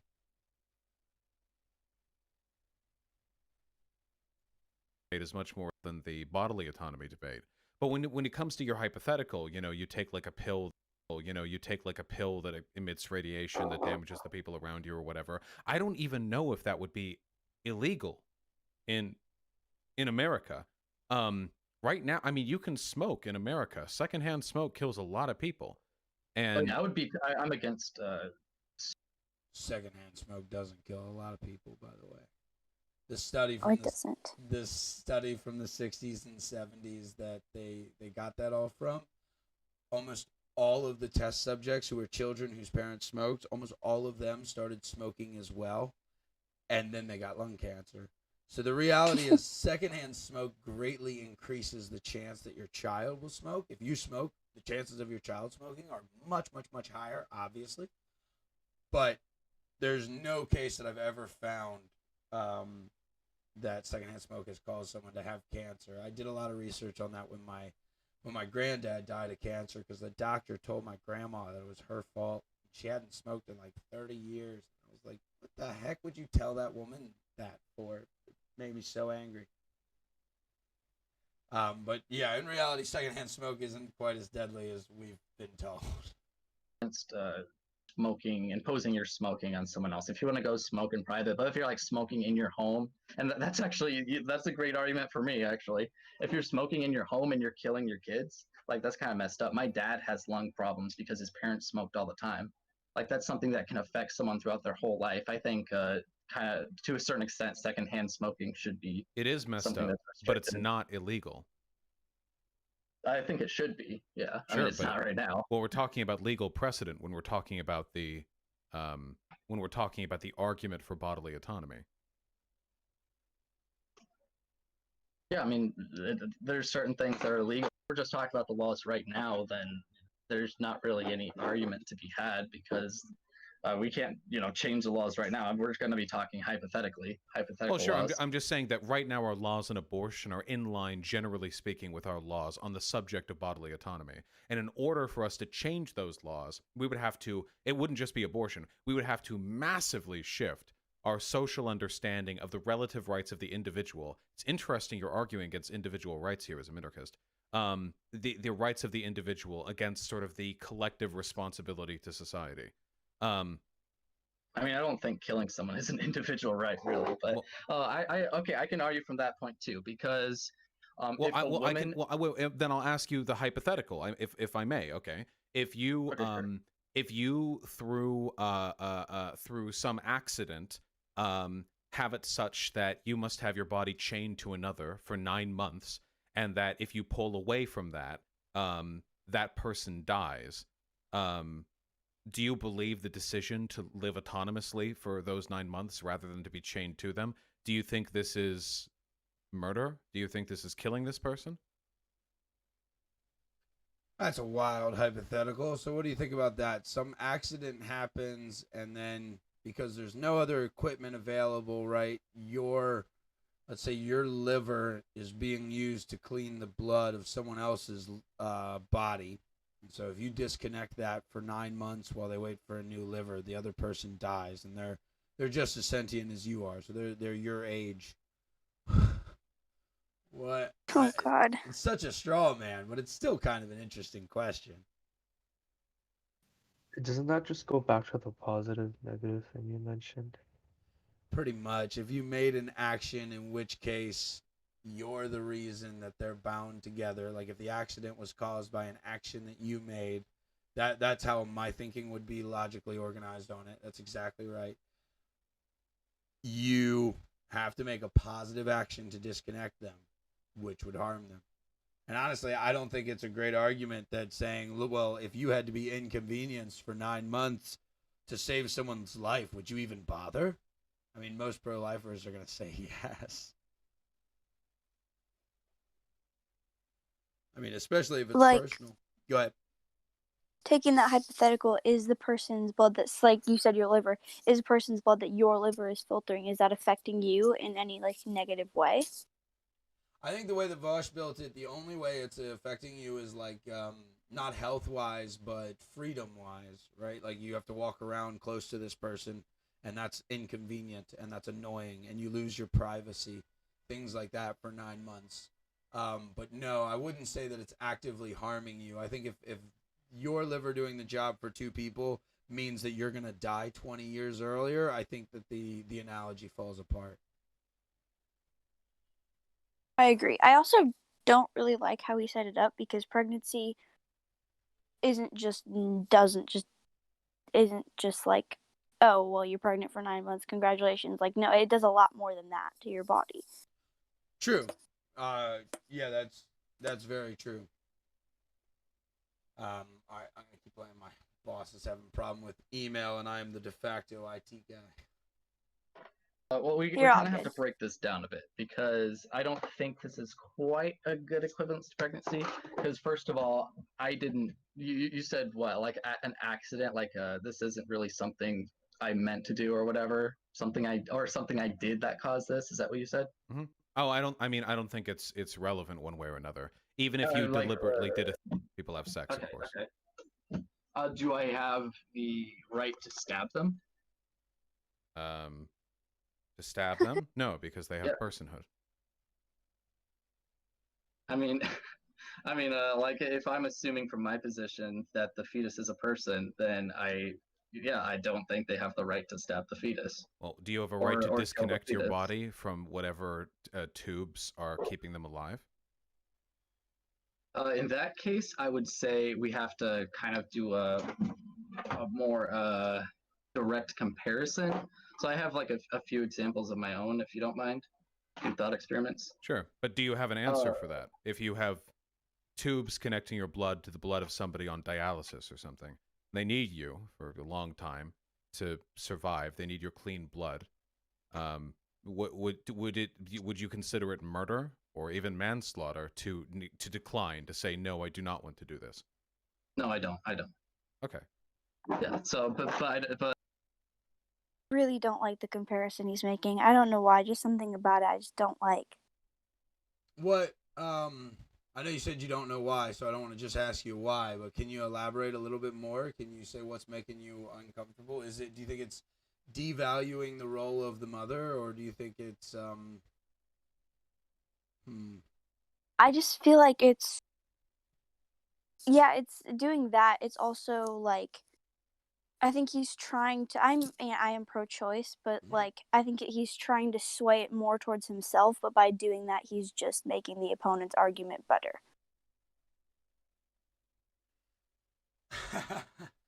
I don't know if I'm right, but I see what you mean. Well, it's because he's being a little dishonest in the framing of his question, and since you're just repulsing at that honesty, I think you're like, well, now it makes your opponent sound more right because He's trying to say it's the same thing when it's not, and then Ben does a really good job of pointing out exactly what you're saying when he talks about, can I stab the infant? And Vaush is like, no. Like, but I can kill the 2-year-old, and Vaush is like, well, I guess. And that Ben goes right in there. He doesn't let that miss. Yeah. So yeah, I think you're exactly right. This is the kind of tactic that Vaush does do often, which is why what I was saying in the modern day debate chat when Muskrat and I started talking, I was saying I don't think he's a skilled debater. He's a good showman. Everybody shows up to watch him, right? And look at how many people he has in his chat. Like, I want to be YouTube famous. Come on. Yeah. Yeah, I think I totally agree with you. You have anything to add, Muskrat? Oh, wait, were you asking a question of the analogy that Vosh made about dialysis? Yeah, doing dialysis for someone else. Mistakes saying that it's just not fair, and he thinks that it's or she thinks that it's supporting Ben's argument more. Well, biologically and metaphorically speaking, I guess it is valid, but well, emotionally speaking, it is not, because we know that pregnancy is much more than just connecting tubes to blood. Yeah. But Exactly. if we weren't arguing morals, then I would argue that it is okay to use that analogy. That's a good point, because it removes the emotional connection between mother and child, and just That's true. tries to talk about moral, like, in an emotional vacuum, which is kind of like what we were trying to do with the fire and the 16-week and the 2-year-old. And I was like, I don't see how I ever could leave emotions behind. And maybe that's why you don't like it again, Mistake, because that was the same thing you said to me. You're like, but wouldn't emotions just make your decision then? And I was like, yeah, you're probably right. And here, once again, Vaush is like, let's ignore all the emotion side, and you're finding the same thing. You're like, but the emotions are a point of it. You can't just ignore it. So that's pretty well articulated, Muskrat.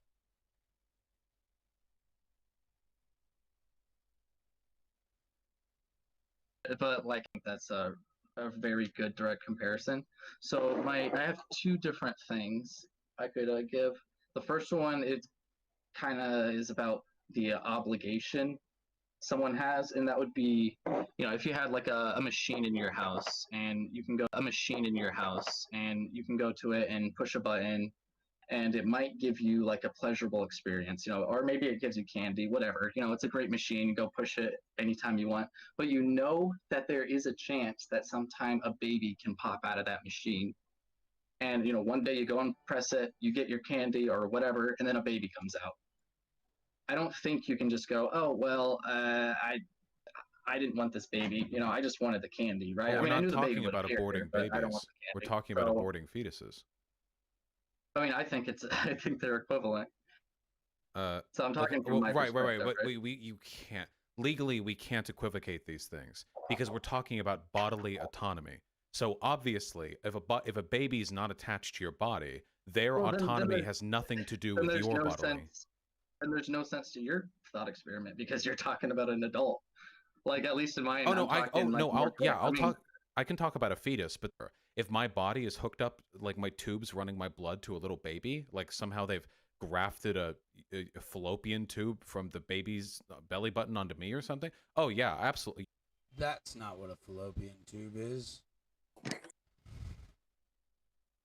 Oh yeah, I would cut that shit right the fuck off. I'm not having a fucking fetus dangling from me for 9 months. Absolutely. Okay, I mean, can you stab the fetus then? But I stab the fetus. Yep. I suppose, yeah. If their existence is entirely contingent upon their attachment to me, I mean, I don't know why I would. I mean, it seems kind of unnecessary. Okay, I mean, how does it come to be attached to you? Wait. I mean, let's say I like fucked a really weird succubus and I woke up like that. I mean, we can kind of add it to my little thought experiment. So you press the button, and then the fetus is, or the baby, whatever, the fetus is attached to you. then I think you don't just go, take out a pair of scissors, cut it, and then leave it to die, or just like bash its head up against the wall. Like you've created that being I would that's now try to be helpless. dignified about it. And it's I would try to like, I don't know how you can. You're not very dignified. So. Well, no, you can. I mean, you're trying to appeal like you stab or you bash it. No, I mean, I don't think I have a legal obligation or a moral obligation to commit my body as an incubus or as an incubating device to this creature for 9 months. I don't think I have that moral or legal responsibility. I mean, I think as a man, like we're basically saying if a man gets pregnant, this is just like exactly the same as pregnancy. It is exactly the same. It's not really much of a. It's not really much of a.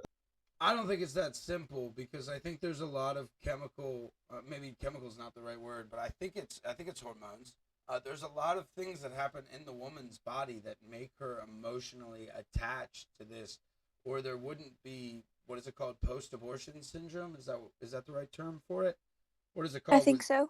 Yeah, when the woman goes into like a manic depression after she's aborted a child, like I'm pretty sure there's physiological reasons for that, not just the idea of an unborn child. That's my understanding anyway. So I think if you're gonna try to make it, if a man can get pregnant but had zero of the emotional and hormonal issues that a woman had, it gets to be even a bigger stretch to me. But I think that's probably the reason why you've got the problem with it, Mistake. Yeah, but I mean, if a man could get pregnant, I'd say the same thing, that the fetus still has the rights. Yeah, one thing that we're missing out on in this whole discussion is the fact that the decision to carry a fetus to term has enormous cost to the person holding it. Right now, when we phrase this like, oh, well, you press a button that gives you candy and sometimes it gives you a baby and then you have the baby and you can kill the baby or not, well, fine. But the consequences of an unwanted child being carried to term are enormous for the person carrying it in a wide variety of ways. So do I think it's great to cut off a fetus from life support? Like, do I think this is a morally good or even morally neutral action in a vacuum? Probably not. It's still because I mean, I believe in vegan ethics, hypothetically. I don't think it's good to like stomp on a mouse. I don't think mice have personhood. Well, maybe, I don't know. Something like that. But at the same time, it wouldn't be like a fantastic thing. But we're weighing it against another option, which is carrying this fetus to term, which is in my case, if unwanted, far more unethical than the act of taking this little fetus off life support. I would just go back to compare it to a toddler. If having a toddler brings you a lot of mental stress, even physical stress, I don't think that necessarily gives you the validity to kill it. I'll tell you this: if we didn't give people the legal option to abort their children or to give their children away for adoption, I don't know how I would feel about people committing acts of violence against their toddlers. If you have literally no choice in it, it's entirely conceivable that you could make a moral argument. But we do have the option to have abortions, and we do have the option to give away for adoption children that are already born. The only option... I mean, I can't make it out because sometimes it seems like he just has equal disdain for all people. And, but like I said with Vaush, I don't really know how much of this is real and how much is him hardlining his stance to be edgy. Like, I really do wonder that almost every time I watch him. Like, that's as edgy gets. Like, these people are giving him $20, $30 to say that he wants to kill toddlers. Like, I don't understand YouTube, man. It frustrates me. But yeah, he's not, I don't think he likes people, but he said maybe a mouse has personhood, but a toddler definitely doesn't. He said both of these in the same conversation. He's just very anti-toddler. I don't know why. I would agree. Like I said, I think you guys are gonna excel compared to Vaush. The only option for fetuses that are still in the womb is abortion. Right, so if you see like a newborn as less of a person than like some animals, like types of animals you might eat, why can you not eat a newborn? Why couldn't I not eat a newborn? I don't Yeah. think you should eat animals. I mean, you do eat animals, right? Like from what I've heard, I've watched a lot of your videos, and I know you kind of had like the vegan ethics thing going on, Mm-hmm. but last I heard you still do eat meat. Yeah. And you know what? If they had legal baby meat on the shelves, I would make the exact same arguments for that I would for non-human baby meat, which is this is unethical as fuck, but as long as every other goddamn thing on this shelf was produced through the suffering and enslavement of human beings, in this case very literally, then fuck it. No ethical consumption. That'd be my argument, yeah. But it'd be bad. I mean, I wouldn't like that, you know? Yeah, I mean, I don't think I would make an argument defending eating babies, but I mean, to each their own. Well, yeah. I mean, well, because we can make like intuitive moral arguments for it, but if we're talking about just emotional capacity, a fully grown pig is significantly more intelligent than a human like 1-year-old baby is. But you would eat a pig any day. I fail to see a meaningful difference between these things. Yeah, I mean, a pig isn't a rational kind. Yeah, And I'm but wait, kind of thinking what like does all the that rest of mean? the like. What about eating animals? Do you guys have any? Obviously, we talked already about the immorality of the gross factory farming in the U.S., but if you could buy your meat from a farmer who raised them with kindness and then slaughtered them humanely and then cut up the meat, would you have a problem eating animals? Assuming all those factors and Yeah. government regulating all that stuff and like um I would say yes. I know people always do say like pro-choice vegans are super hypocritical, but I fail to see like how you can't. I fail to see how you can see or you can like see all these animals being killed. Like I believe we kill like millions of animals a year. I know we do like 1.3 million abortions, but I fail to see why protecting a fetus is like because Vaush is right. Well, even though our morals say to protect the fetus, or most people, half of the population's morals say to protect the fetus. Scientifically standing, a pig is more intelligent than a fetus. So I'm not sure how someone would respond to that. Well, the way that Benjamin is, it's the capability from the pro-lifers argument. It's the fact that the human has the capability. The human fetus has the capability to become, and the capacity, I think is the word that Benjamin used, and the pig doesn't. So you would be against. You would say it's still immoral to eat animals, even if they live a wonderful life, even if they're taken care of by a farmer who's loving and kind. Well, I think it's immoral to eat animals at all, At but all? Oh, okay. I don't know if I'd be willing to give up my meat. I don't know. I know it sounds really hypocritical, but meat just tastes too good. No, I agree with you there. I don't. If What do you say? go ahead, I think that if all animals were killed like that, then I wouldn't have any moral obligation to not eat meat. Like I would be fine eating meat. I mean, I do eat meat, even though like I know how bad like the slaughterhouses are and stuff. If every single animal was killed that way, they had a good life. Like I'd be fine eating meat. Like I wouldn't feel guilty. I would just be like, oh yeah, they had a good life, and then they were slaughtered humanely. Yeah, I'd be fine with it. I mean, I understand where you're coming from, especially one, you're not an adult, so you don't get full decision on what food is bought in your house. Healthy food in the United States is really expensive. Like Yeah. well-grown meat and well-grown fruits and vegetables, like they're made so that you can't get them. I'm pretty lucky here in Vietnam that if I go and I buy meat, usually I'm talking to the guy who killed the animal, and it came from a farm not too far down the road. Unless I like go for hamburgers and it's U.S. imported beef, right? But yeah, I understand that, and there's also the reality that if you stop eating meat, zero things change in the meat industry. Like, it's just you become a statement for that, and here we are in this world of so many wrongs. Like, you've got to choose your battles in some case. So I understand that. But Muskrat, your thinking is that all meat. So I guess you'd be okay if synthetic meat came along, and if we learned to grow meat with no brain in a lab, you'd be okay eating that. Yeah, I think if meat was grown in a lab, I'd be okay with eating it.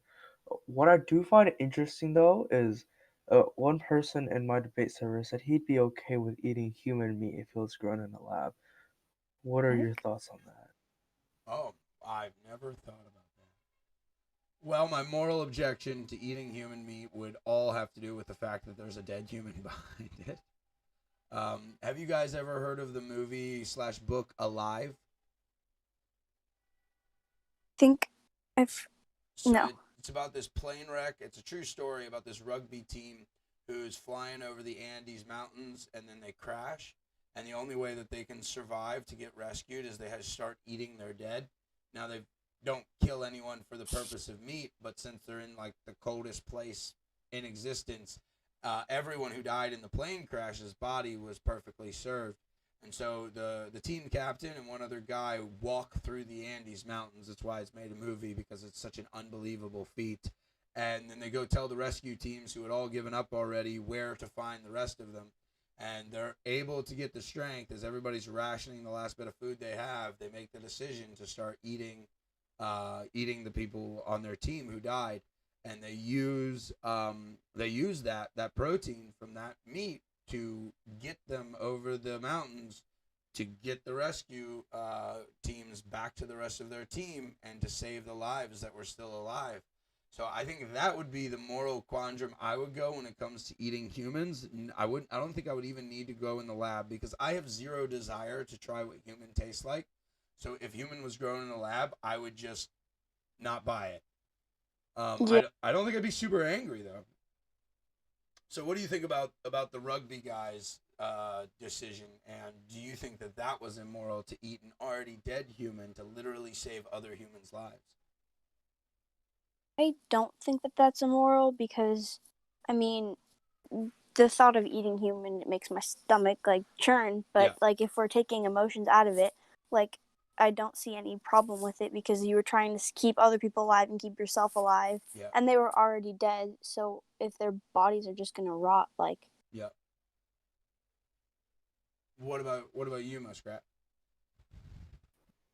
I would agree. I would try to find like any other alternative before going to human meat, because Sure. I'm just gonna assume that biologically speaking, it's not gonna taste too different from meat, but it's just like the thought that it's a human, like the species behind it, Yeah. is also what drives a lot of people to not eat dogs, because we are all perfectly, we know that cows are perfectly capable of like looking really cute, and actually, personal anecdote. So my dad used to be really really poor. He lived in like rural China, and when they had to slaughter cows, you could hear them. Oh, he said you could hear them crying, and they had tears in their eyes because they knew they were gonna die. So that's That's why. interesting. So Did you I know wonder part of why. the Muslim rules for slaughter is you can't let the animals know what's about to happen? They can't see the other cows or they don't eat pigs. The other cows die in front of them. They can't be familiar with the house and whether they're slaughtered, and that's literally to make it halal, which is the Muslims' laws for slaughtering. They have to be unaware they're about to die. Yeah, I think I'm familiar with halal. I learned it in like back in seventh grade, but a lot of it was done to me, and That I connects to your actually story a bit. Keep going. I would I would think that it's more moral, because I'd rather be killed instantly in a second Hmm. without knowing I was gonna die than know I was going to die, because that feeling of dread would just like, I don't know, send my mind into a state of shock before, you know. Yeah. So is that perhaps I state of would like shock agree with but your is that state of practices. shock a good thing? Sorry for interrupting you, I feel really bad. But is that state of shock a good thing? Because like because I want to be a doctor, so I've researched like some of the medicine behind it. Like when humans have near death experience, they do this thing called disassociate, Hmm. which is where they like the world just doesn't feel real. So, and then it makes death less painful. So, would you rather not have that and have it hurt, or would you rather know your death is coming and have that immediate reaction? But isn't there a difference between terror because of a predatory animal and like a sense of foreboding about this underlying doom? Like we know that in our own body, like if someone wrote us a letter and said they were going to kill us, that would be way different than us watching a Mack truck barreling at us while we're tied and can't move. You know what I mean? Yeah. Totally different one. So I've seen horses go into the state that you're talking about because they're a pretty big prey animal where they can like fall over and get hurt and they think they're dead. They're like, that's it, my life is over. And it takes so long sometimes to get them just to stand up, and they're not even hurt. They just had a bad fall or something. And I saw a video on some social media actually about a hippo that saves a deer's life from these wild dogs that are trying to eat it. And then the hippo's like telling the deer to get out of its lake because hippos are really territorial, but the deer's like just totally frozen. And then after the hippo tries to nudge it a few times, the hippo just kills the deer and then walks away. And I think it was the same thing that you're talking about, where the deer was just like, oh, I've accepted my death. And there's so much adrenaline and other hormones running through its brain that it's like not even capable of feeling that. But I don't know if that's exactly the same as the story that that Muskrat's telling. He's saying his dad said he heard them crying and tears in his eyes. That seems different than fear. That's like more like an emotional torture, you know? Fear isn't always the worst thing, because like you said, sometimes everything stops being real and you just go. It's true. So I would think that might be different. I think that the rules around halal are put in there with reason. I quite like their rules for slaughtering meat, and I think it's really humane. I don't make it a point to eat halal, but it just so happen that the food that I buy most often here is halal because I go to a lot of Indian restaurants. What are your thoughts on that, Muskrat? Do you think there's validity in that, or do you think that it might make it a little bit better, but it's still pretty bad? I would. I think I would try to buy halal, but like I don't really think there's a way of knowing. Oh, And on even every if, grocery store in the U.S., there's a little symbol actually that'll say it's halal. oh, interesting. I think I'll definitely do some more research on that. Yeah, dude. But I'm not sure if like, because this is like also part of like economic systems debate, and I'm not sure if we really want to get into that because that's a whole nother Definitely. playing field. But like I think the notion that we vote with our dollars is kind of untrue, because we really don't. Because in the grand scheme of things, we can't really change anything, and most of the power isn't. Our vote is not equal. Right. So some people who are really rich can vote more or influence even politics more with lobbying and stuff like that. So And the I mean, government I would that hope we can, would start switch, yeah, to halal, but and the government that can create the dollars at will can subsidize the industries that they want to be successful. And then what does our normal meat consumption like? That's why if you look in the ingredients and everything in the United States, all the like snack products that are ready to eat when you buy them in the supermarkets, they all have so much soy in it. It's because that the U.S. basically pays farmers extra if they grow soy. Soy is really unhealthy, and Americans consume it at way too high of values. But no American can vote with their dollar when the farmers literally make more money whether they sell the soy or not, just because the government has subsidized the soy and to a lesser extent the corn. I mean, you're right. Because the dollar is not real, voting with our dollar isn't real. You're totally accurate there.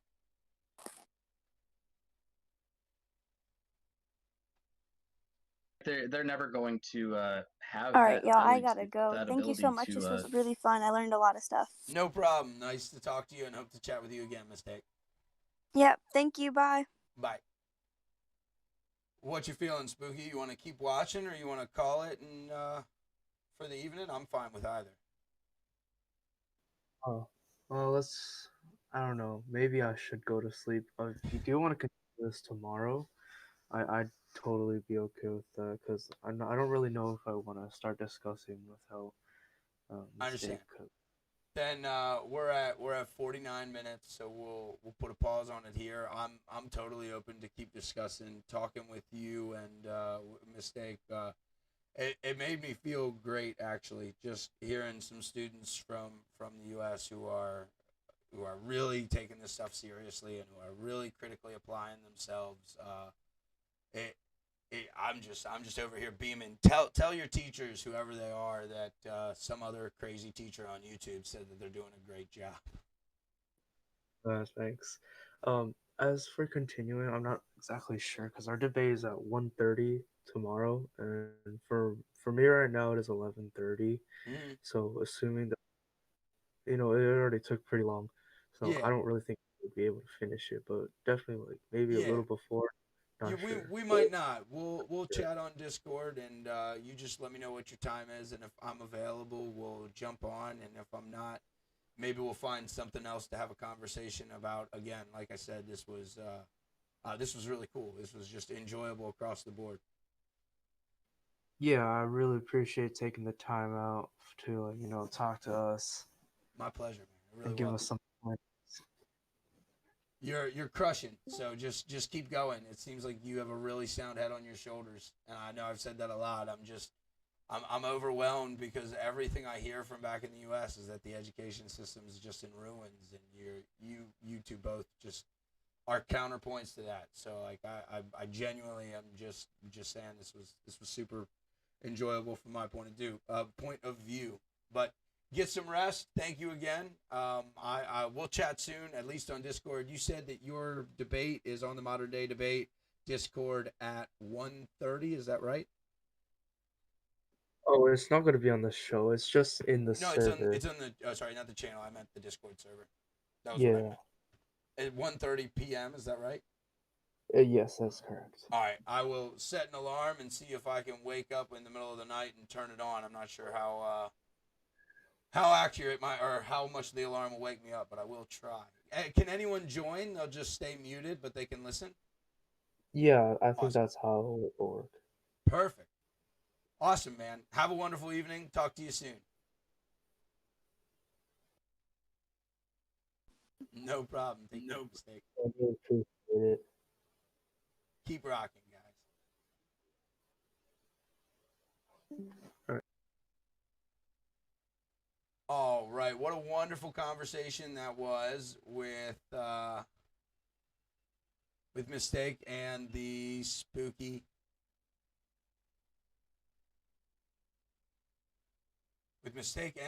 muskrat. I gotta say, all over the board, that really just as a teacher, especially as a debate teacher, that made me feel totally fantastic.